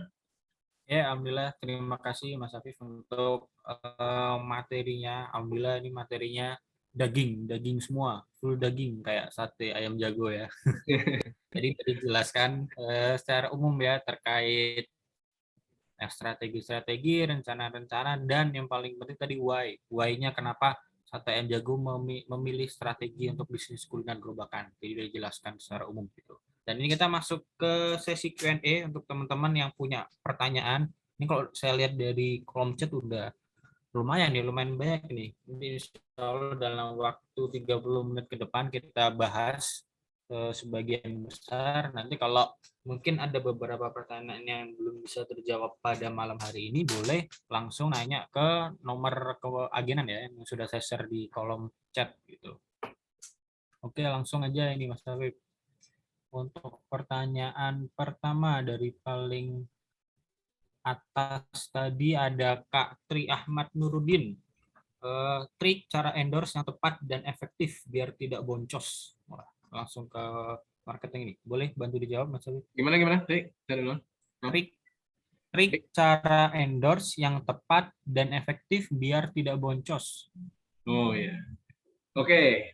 Nah, mungkin ini pertanyaannya lebih tepat ini langsung dijawab oleh manajer marketing ini ya. Mas Gilang nih ya, bisa bantu nih Mas Gilang. Oh iya. Jadi kenapa saya yang jawab di sini karena saya sebagai bagian marketing di Jago Food Group Indonesia gitu. Jadi kalau trik-trik yang dilakukan dari Jago Food Group sendiri ya, sebenarnya salah satu trik yang paling simpelnya dan ini salah satu job desk yang paling saya suka yaitu kita mantengin sosmednya para influencer gitu. Jadi teman-teman mantengin, nontonin video-videonya para influencer, para selebgram kan enak tuh ya. Kita kerjanya nontonin selebgram-selebgram dan kita liatin mana yang view-nya gede, mana yang rame. Nah, kita contoh konsepnya dari situ gitu. Mungkin dia nge-reviewnya sambil mukbang atau dia ngadain giveaway atau dia ngadain menu baru yang wow banget. Nah, itu kita bisa contoh dari situ tuh. Paling simple trik dan tips yang paling simple dari situ. Karena tujuan dari endorse kan iklan ya endorse ya. Tujuannya kan meningkatkan traffic atau keramaian gitu. Jadi supaya nggak boncos dan supaya efektif, endorse-nya nggak boleh biasa-biasa aja gitu. Jadi ketika dapat audiens atau followers baru, mereka harus melihat kita. Kalau contohnya sate yang jago, mereka harus melihat brand sate yang jago ini menjadi wah gitu, menjadi lebih wow gitu. Jadi sebagaimana mungkin konten yang kita tampilkan di tempat endorse itu wow banget, wah banget. Jadi ketika dipost oleh mereka nggak sekedar konten biasa gitu, bisa lebih ramai. Itu mungkin sekilasnya. Kira ada Ya, tambahan dari ini ada kode kuponnya ya, ada kuponnya, Oh ya, ada kode kuponnya. ada kode kuponnya, jadi teman-teman bisa dapat diskon ya di sini. Apa kode kuponnya? Bisa bantu di chat di kolom chat ya. Ya, oke bentar-bentar. Nah, itu. Untuk teman-teman yang mau daftar agen, saya kirim linknya di kolom chat. Terus kalau mau dapat diskon untuk peserta webinar pada malam ini, masukin kode promo diskon agen. Nah, nanti ada Daftar diskon. agen apa diskon agen? Salah tipu nih. Diskon agen. Diskon agen ya. Nah, Tipu, masukin, tipu. jangan lupa teman-teman masukin kode kuponnya diskon agen supaya dapat diskon.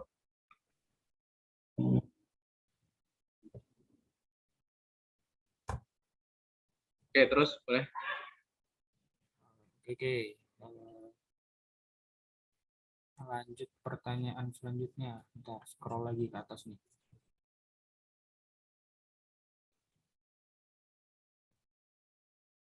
Selanjutnya ada dari Kak Kendis. Jadi untuk resep masakannya bagaimana Kak untuk buka cabang? Dirahasiakan atau bagaimana? Ini mungkin untuk mitra-mitra kita di Bandar Lampung ya. Untuk gimana maksudnya? Untuk ketika kita buka cabang, nah itu berarti mitra-mitra kita dikasih resepnya atau di mana tuh? Oh enggak, ketika mitra-mitra itu ngambil dari agen gitu. Jadi mitra-mitra itu nggak diajarin tuh yang namanya bikin satenya, bikin bumbunya dan sebagainya, nggak diajarin. Mereka terima jadi ya setengah jadi lah gitu istilahnya, tinggal bakar gitu, tinggal bakar. Jadi yang tahu resepnya ya hanya agen, gitu. Ya, jadi teman-teman yang nanti mendaftar di sini itu pendaftarannya sebagai agen ya. Agen itu nanti bukan hanya menjual tapi memproduksi atau menjadi produsen juga gitu. Jadi teman-teman nanti ngejualnya nggak cuma ke para end user atau konsumen, tapi ngejual ke mitra-mitra yang terdaftar ke Sate Ayam Jago juga. Gitu. Jadi misalnya teman-teman di daerah Bandung, terus ada yang Bandung Selatan, Timur segala macam itu ngambilnya ke teman-teman juga gitu. Jadi pendapatannya ada dua tuh, ada dari konsumen langsung karena teman-teman sebagai agen bisa buka outlet sendiri dan dari mitra-mitra yang mereka nggak produksi karena ngambilnya ke teman-teman gitu. Jadi saat ini ya teman-teman, agen kita bisa dilihat langsung di websitenya ya, diklik aja di websitenya, itu ada daftar agennya udah mana aja. Itu dari Papua, Kalimantan, Sulawesi, ya, Jawa itu banyak lah, Bali ada, gitu ya. Sumatera juga ada sebagian, itu udah ada semua. Jadi buat teman-teman yang mungkin ada di daerah-daerah sana, ya jangan khawatir untuk nggak bisa saya kejauhan gitu ya, bisa teman-teman. Di Papua juga ada. Oke, terus? Oke, kita lanjut Q&A-nya. Oh, banyak nih kami nih. Dari Kak Prihartono, apa keunggulan sate ayam jago dibanding kompetitor, Coach? Apa nih keunggulan Ya, sate ayam jago? ya tadi di awal saya sebutkan, ya kenapa namanya sate ayam jago, ya kan? Kenapa namanya sate ayam jago? Nah, yang kita tonjolin itu si ayam jagonya. Ayam jago itu apa? Ayam jago itu ayamnya besar, ya kan? Itu menandakan nanti satenya itu besar ukurannya. Nah, kemudian apa? Berotot kan? Si ayam jago ini kan berotot, nah full daging ya. Jadi udah besar, full daging, terus apa? Harganya terjangkau. Nah, bisa dibandingin lah sama ya harganya full daging yang lain, yang orang lain kan nggak ada yang nonjolin itu. Nah, sedangkan saya nonjolin itunya sate ayam full daging. Sehingga orang itu saya ngelihat review dari pelanggan-pelanggan saya gitu ya. Itu saya lihat, wah ini nih baru beneran nih ayamnya gitu ya. Ini baru beneran nih ayamnya. Nah, ya, yang kompetitor juga ayamnya beneran sih gitu ya. Tapi kan karena saking dagingnya itu daging banget gitu loh. Daging banget tuh jadi ngerasa, wah ini nih baru ayamnya beneran nih. Gitu. Ayamnya bukan bohongan gitu. Yang lain juga beneran sih ya gitu. Cuman persepsinya kan, persepsinya. Nah, itu penting banget. Kayak gitu. Terus? Itu jadi brandingnya sate ayam jago. Kalau teman-teman yang masih penasaran bentuknya produk sate ayam full dagingnya sate ayam jago, bisa cek di IG-nya ya, @sateayamjago_Indonesia, di follow juga boleh. Itu foto-foto produknya ada juga di sana sih, kalau teman-teman yang penasaran. Oke, selanjutnya dari Kak Kendis lagi nih. Kalau sudah membuka cabang, bagaimana mengatur resep masakannya? Apakah diajarkan masak dan takaran bahan masaknya di semua cabang ataukah bagaimana Kak triknya? Biasanya kan resep itu rahasia. Terima kasih. Ya, ketika ini yang saya lakuin ya. Nah, saya punya puluhan cabang, itu nggak kemudian per satu cabang itu saya ajarin gitu semuanya ya. Apa resepnya, cara buat bumbunya, cara buat bumbu kacang, bumbu olesnya. Enggak, teman-teman, bukan gitu caranya. Terus kita bisnis kuliner gerobakan gitu kan. Bukan gitu cara mainnya. Caranya gimana? Kita punya yang namanya central kitchen ya. Kita punya yang namanya central kitchen. Nah, di sini ini di tempat saya, ini saya lagi di kantor central kitchen. Itu di sini yang memproduksinya, bumbunya di sini ya, motongin satenya di sini, semua di sini sehingga terstandar bisa terpantau gitu. Nah, kemudian itu disebar ya.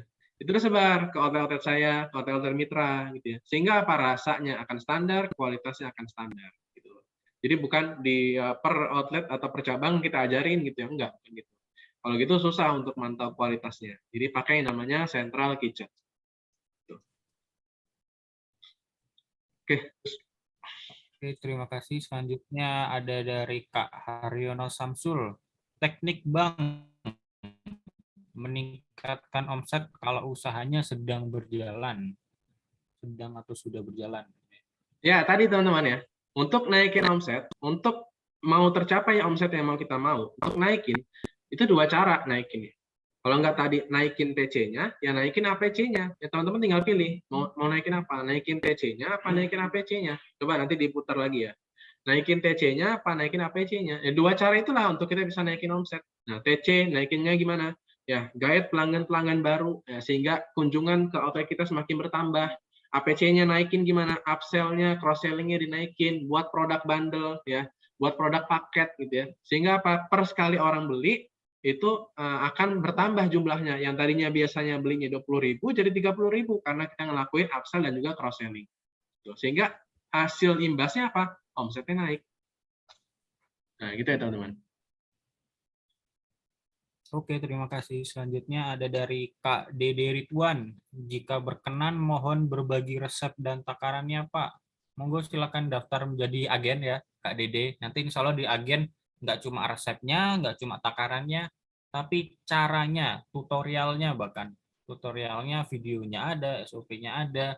Bahkan kalau teman-teman salah satu syarat ujiannya kita validasi gitu. Jadi selain mungkin caranya udah benar, cuma rasanya ada yang sedikit beda, itu kita validasi langsung sama tim pusat sate yang jago. Nanti teman-teman tinggal ngirim hasil bumbunya, kita validasi, kalau oke bisa lanjut jualan teman-teman ketika menjadi daftar jadi agen gitu. Oke, saya mau cerita saya mau cerita dikit ya teman-teman terkait resep ya. Jadi ceritanya saya jalan 3 bulan tuh ya. Saya jalan 3 bulan di awal saya jalan 3 bulan, kemudian ada teman saya gitu. Teman saya datang, "Bang mau belajar bisnis juga lah gitu ya. Mau belajar bisnis kuliner sate gitu." Nah, udah. Saya baru jalan 3 bulan tuh gitu. Terus ya udah oke sini saya ajarin tuh resepnya, saya ajarin teman ya. Saya ajarin resepnya, cara buatnya, ini gini gini gini ya gitu. Nah, kemudian dia buka lah gitu ya. Pakai nama yang beda, bukan sate ayam jago. Dia buka namanya sate sewu gitu ya, sate sewu. Oke, kemudian dia buka gitu ya. Semua sama, resepnya sama, saya kasih semua. Nah, kemudian dia jalan, gak nyampe 2 minggu ya. Gak nyampe 2 minggu tutup. Nggak nyampe 2 minggu tutup, nggak buka-buka lagi. Kenapa? Ya tadi dia nggak ngejalanin ilmu bisnis kulinernya. Dia mungkin tahu resepnya, gitu ya. Mungkin dia tahu resepnya. Kalau resep mah teman-teman sekarang tuh bertebaran di mana-mana, gitu ya, resep itu. Tapi ya untuk bisa ngejalanin bisnis kulinernya itu hal yang berbeda, gitu. Makanya kita di sini sebagai agen, saya ajarin semuanya ya, bisnis kulinernya dari A sampai Z ya. Dari cara operasionalnya, marketingnya, finance-nya, keuangan, HRD-nya, gimana cara rekrut karyawan, gimana cara gajian, itu semua diajarin. Gitu. Sehingga ya bisnisnya bertahan lama gitu, untuk jangka panjang, bukan hanya sekedar tadi, bahkan 2 minggu tutup tuh udah. Gitu ya. Orang baru jualan juga udah tinggal-tinggal gitu kan. Baru juga 2 hari dia ke Jakarta gitu kan. Nah, ya, kalau entah karyawannya gimana-gimana gitu ya, nggak tahu, kualitasnya nurun, akhirnya nggak ada yang beli gitu. Ya udah tutup 2 minggu gitu. Nah, gitu ya teman-teman. Oke, terus. Ya, terima kasih. Jadi teman-teman kalau jadi agen nggak sekedar dagang sate ya, tapi berbisnis sate. Nggak cuma resepnya yang kita kasih, tapi cara jualannya, cara operasionalnya, cara manajemennya, insya Allah kita sharing juga nanti gitu. Oke, selanjutnya ada dari Kak Yanti Salatiga. Udah pernah buka restoran, udah tutup Kak. Wah, berarti alhamdulillah ada pelajaran luar biasa tuh. Udah naik level berarti Kak Yanti ini. Pengalaman luar biasa itu. Ya teman-teman gini ya. Gagal kita belajar gitu ya. Berhasil pun kita harus belajar. Nah, jangan sampai gagal ya kita nggak belajar gitu ya. Berhasil pun kita nggak belajar. Gimana maksudnya? Kok maksudnya berhasil juga harus belajar gitu. Orang udah berhasil kok belajar lagi gitu. Kalau ketika kita berhasil dan kita nggak belajar dari keberhasilan kita, istilahnya apa? Itu keberuntungan pemula gitu. Atau tiba-tiba berhasil, nggak tahu tiba-tiba berhasil aja gitu ya. Itu bahaya teman-teman kalau kayak gitu. Kenapa? Karena kita nggak tahu apa yang menyebabkan ini bisa berhasil. Kalau kita nggak tahu ini apa penyebabnya bisa berhasil, maka yang kemudian apa? Kita tidak akan bisa mempertahankan keberhasilan kita. Kita tidak akan bisa menduplikasi keberhasilan kita. Kenapa? Karena nggak tahu ini keberhasilannya kenapa. Tapi kalau kita belajar dari gagalnya, dari berhasilnya kita belajar, sehingga apa? Bisa diduplikasi keberhasilannya, kegagalannya tidak akan bisa diulangi lagi karena kita belajar. Jadi belajar gagal ya kita belajar, ya berhasil pun kita belajar. Oke. Oke, terima kasih. Jadi tetap semangat untuk Kak Yanti di Salatiga. Selanjutnya dari Kak Tri Ahmad Nurudin lagi nih. Mungkin bisa sharing juga harga sewa tempat serta peralatan di awal pembukaan. Oh, ini mungkin bisa bantu dijawab sama Mas Wahyu. Kalau teman-teman tadi bertanya-tanya, siapa kru di awal yang percaya dengan mimpinya Mas Afif? Nah, di sini ada Mas Wahyu selaku manajer operasional dari Jago Food Group. Bisa bantu dijawab mungkin Mas Wahyu pertanyaannya terkait harga sewa tempat serta peralatan di awal pembukaan. Oke, baik. Terima kasih Kak Gilang, Mas Afif. Ini baru bergabung, mohon maaf karena tadi ada saudara yang sedang ini meninggal. Mohon maaf. Jadi ya alhamdulillah untuk tadi pertanyaan terkait dengan harga sewa ya. Kalau di Bandar Lampung itu, jadi ceritanya kalau untuk di minimarket ya, khususnya di Indo ataupun Alfa, itu memang berbeda-beda seperti itu. Kalau Indo itu kalau di Bandar Lampung harganya itu kurang lebih sekitar Rp500.000 seperti itu. Itu sudah include yang pertama lokasinya, terus yang kedua listrik udah, terus yang ketiga untuk air juga udah. Bahkan plus keamanannya seperti itu. Jadi sebetulnya kalau kita di depan minimarket itu enaknya apa? Tadi keempat ini udah all in one seperti itu. Artinya paling kalau seumpamanya pun ada tambahan, itu adalah tambahan untuk keamanan saja. Nah, biasanya kalau untuk Indo atau Alfa, itu memang biasanya harga beda, tapi selisihnya tidak terlalu banyak. Mungkin selisih kurang lebih sekitar 100.000 lah, seperti itu.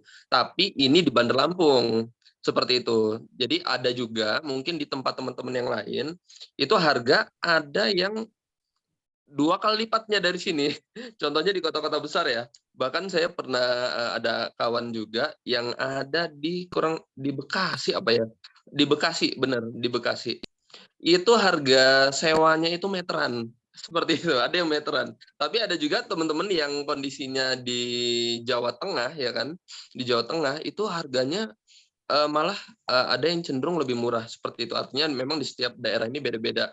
Karena kalau di Bandar Lampung sendiri memang yang paling mendominasi itu ada Indo ataupun Alfa. Tapi kalau untuk di daerah Pulau Jawa mungkin dan sekitarnya itu ada tambahannya kayak Alfa Midi, ada Yomart, ya kan itu masih banyak lagi seperti itu. Dan itu teman-teman bisa coba langsung akses aja. Caranya langsung ke kasirnya. Biasanya caranya tinggal ngomong aja ke bagian kasir, tinggal nanti dihubungkan ke bagian supervisor tenan.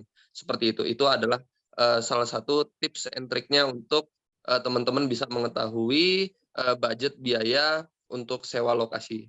Terus yang selanjutnya apa tadi Kak Gilang? Terkait dengan apa?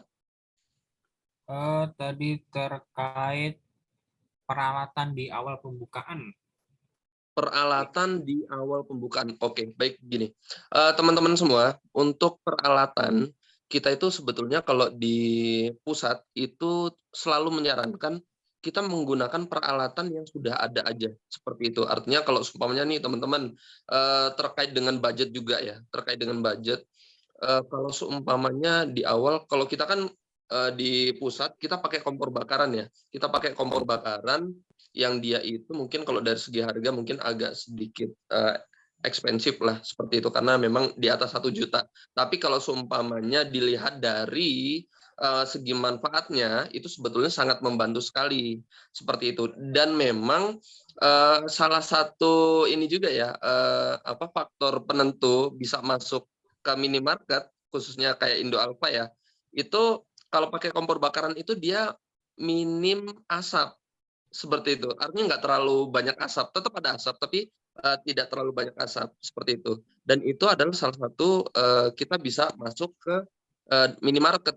Karena kalau misalkan pakai areng itu kan yang teman-teman ketahui ya asapnya wah banyak banget seperti itu. Dan biasanya sih biasanya nggak di ACC kalau seumpamanya di depan minimarket, kecuali teman-teman di pinggir jalan ya kan, atau buka tapi bukan di depan minimarket seperti itu. Nah kalau seumpamanya bukanya tidak di depan minimarket, nggak apa-apa tuh teman-teman bisa menggunakan areng. Biasanya kalau areng itu untuk alat pembakarannya sangat-sangat terjangkau, bahkan kalau untuk harga mungkin masih di bawah 100.000 lah seperti itu. Artinya teman-teman udah bisa langsung menggunakan areng ya seperti itu. Nah, terus untuk perlengkapan lainnya, itu kalau untuk jualan sate ini nggak banyak loh, nggak terlalu berat ya. Paling kita juga selalu menyarankan kalau teman-teman punya gerobak bekas, boot bekas, ya kan, itu kita malah sarankan udah sih pakai aja gitu. Nggak masalah, tinggal nanti brandingnya itu akan kita bantu dari pusat. Jadi walaupun teman-teman beda-beda nih, ada yang posisi dorongan, ya kan, mungkin ada yang ukurannya ada yang mini, ataupun ada yang besar, itu nggak masalah. Seperti itu. Artinya teman-teman memanfaatkan sesuatu yang sudah ada aja. Seperti itu. Untuk meminimalisir budget. Karena untuk dari pusat sendiri, kita malah tidak menyarankan, ayo beli ke pusat. Enggak. Karena kita sebetulnya bukan jualan itu ya. Karena salah satu niatan kita adalah tadi yang visi dari Mas Afif sampaikan, kita ingin menciptakan banyaknya bos kuliner seperti itu. Artinya memang cukup di pendaftaran aja ya, pendaftaran aja itu teman-teman nanti nggak akan ada tambahan-tambahan yang lain seperti itu. Bahkan plus-plusnya malah makin banyak ke depannya seperti itu. Itu gambarannya Kak Gilang ya. Oke, siap. Terima kasih banyak Mas Wahyu. Selanjutnya ada pertanyaan dari Kak Bambang Marsono. Tipsnya Bang, kalkulasi HPP versus harga jual yang baik di kuliner untuk bisa tetap profit saat promo, apalagi grand opening. Nah, boleh bantu dijawab Mas Wahyu?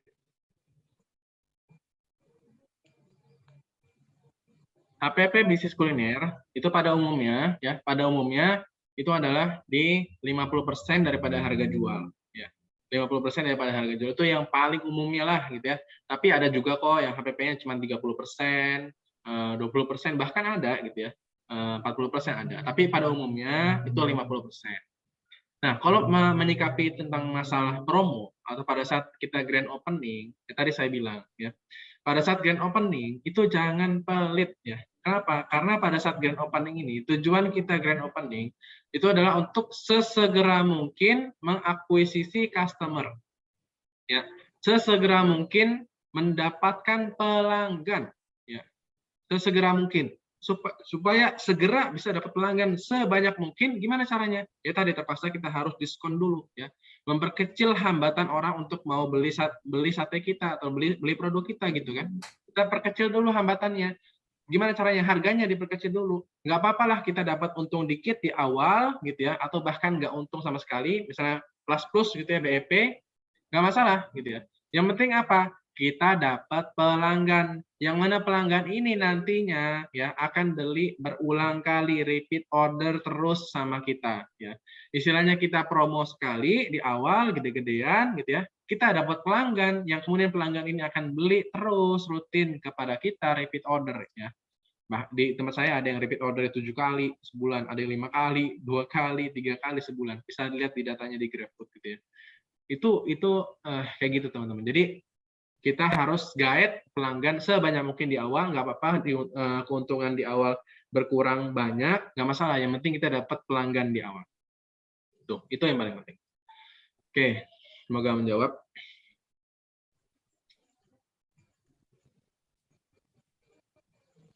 Oke, terima kasih. Selanjutnya ada dari Kak Asri.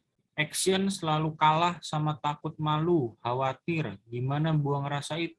Wah, ini butuh motivasi nih. Oke, ini teman-teman ini yang saya pakai, ini prinsip yang saya pakai. Ada yang namanya dunia luar, ada yang namanya dunia dalam. Dunia luar itu adalah segala hal yang tidak bisa kita kontrol. Apa itu contohnya? Orang tua. Kita nggak bisa menentukan kita lahir dari orang tua yang kaya atau yang miskin. Kita nggak bisa menentukan kita lahir dari orang tua yang mana. Kita juga nggak bisa menentukan wujud rupa kita seperti apa, ya kan? Kita nggak bisa menentukan bagaimana sikap orang lain kepada kita. Ya, kita nggak bisa menentukan bagaimana cuaca akan terjadi. Nggak bisa tuh. Oh, hujan, terus kita bilang, hujannya jangan hujan. Nggak bisa kita kontrol, ya kan? Kemudian kalau gitu apa dong yang bisa kita kontrol? Yang bisa kita kontrol adalah dunia dalam. Dunia dalam itu apa? Pikiran, perasaan, dan juga tindakan kita. Ketika ada sesuatu yang terjadi di dunia luar kita, misalnya tadi kita lahir dari orang tua yang kurang berada, maka kemudian kita tetap bisa ngatur, kita tetap bisa ngontrol apa? Pikiran, perasaan, dan tindakan kita. Mau pilihannya apa yang mau kita ambil ketika kemudian dunia luar yang terjadi seperti itu? Apakah kemudian kita menerima, kemudian kita merasa, udahlah gini-gini aja? Ya, itu kan pikiran, perasaan, tindakan yang kita pilih. Ya, tergantung, dunia dalam yang kita pilih. Misalnya ketika kita jualan, kemudian hujan. Ya, ketika kita jualan, kemudian hujan. Nah, pas hujan, kemudian kita mikir, wah hujan. Udahlah, nggak usah jualan. Padahal kemudian yang terjadi, mungkin ada orang yang tetap mau beli pada saat hujan, pakai mobil, ya kan? Tapi karena kita udah mindsetnya udah negatif duluan, hal ini pasti sepi dan sebagainya. Ya akhirnya ya sepi beneran, nggak ada jualan. Gitu. Padahal kita bisa atur sikap ya, pikiran, perasaan, dan tindakan kita untuk kemudian lebih tetap semangat jualannya. Sehingga kemudian nanti yang terjadi seringkali teman-teman, yang terjadi adalah dunia luar nanti akan mengikuti apa yang terjadi di dunia dalam. Misalnya tadi, ya kita memang keadaannya seperti ini sekarang, dunia luar, tapi karena kita memilih pikiran, perasaan, tindakan yang tepat, ya, sehingga kemudian terjadi apa? Dunia luar akan ikut berubah.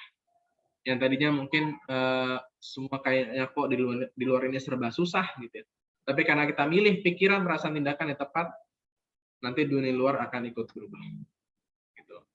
Mungkin itu, semoga menjawab.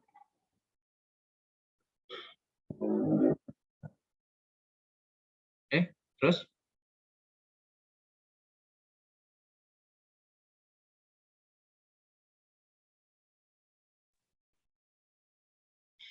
Oke, ya. Terima kasih. Ini untuk teman-teman yang mungkin pertanyaannya belum terjawab pada malam hari ini, nanti boleh langsung ini ya, chat ke nomor keagenan yang udah di-share di kolom chat. Di pertanyaan di-share, pertanyaan boleh di situ, nanti bantu dijawab juga di situ.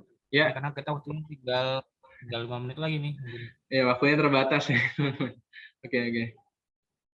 Ya, bisa di-chat langsung di nomor ini aja ya, teman-teman. Gitu ya. Oke, mungkin pertanyaannya cukup nih ya, Mas Gilang. Oke. Kebanyakan sih terkait dengan udah ada agennya di daerahnya belum. Teman-teman bisa cek di websitenya yang kita share tadi, di situ udah ada list agennya yang terupdate, tinggal teman-teman cek udah ada atau belum di ininya ya, di daerah teman-teman gitu. Dan satu daerah bisa 4 sampai 5 agen. Jadi kalau sudah ada yang terdaftar, teman-teman di daerah tersebut dan slotnya masih ada, boleh langsung daftar. Ya, terkait pertanyaan-pertanyaannya, keraguan-keraguannya, ya silakan langsung konsultasi aja ke Mas Wahyu. Ini nomornya 0821 766 6496. Itu boleh telepon berjam-jam juga boleh, silakan gitu ya. Silakan konsultasi ke Mas Wahyu boleh gitu ya. Dan terakhir dari saya, saya mau bilang bahwa action taker takes all. Action taker takes all. Siapa yang action, ya, siapa yang action sekencang-kencangnya, siapa yang ngambil langkah secepat-cepatnya, ya, takes all. Dialah yang akan mengambil semuanya. Dialah yang akan mengambil semuanya. Semakin lama kita action, semakin lambat kita actionnya, semakin malas kita actionnya, maka akan keburu diambil oleh orang yang mana dia action taker, yang mengambil secepat-cepatnya, yang mengambil sekencang-kencangnya, sehingga kemudian dia bisa mengambil semuanya. Gitu. Action taker takes all. Oke, mungkin itu aja dari saya.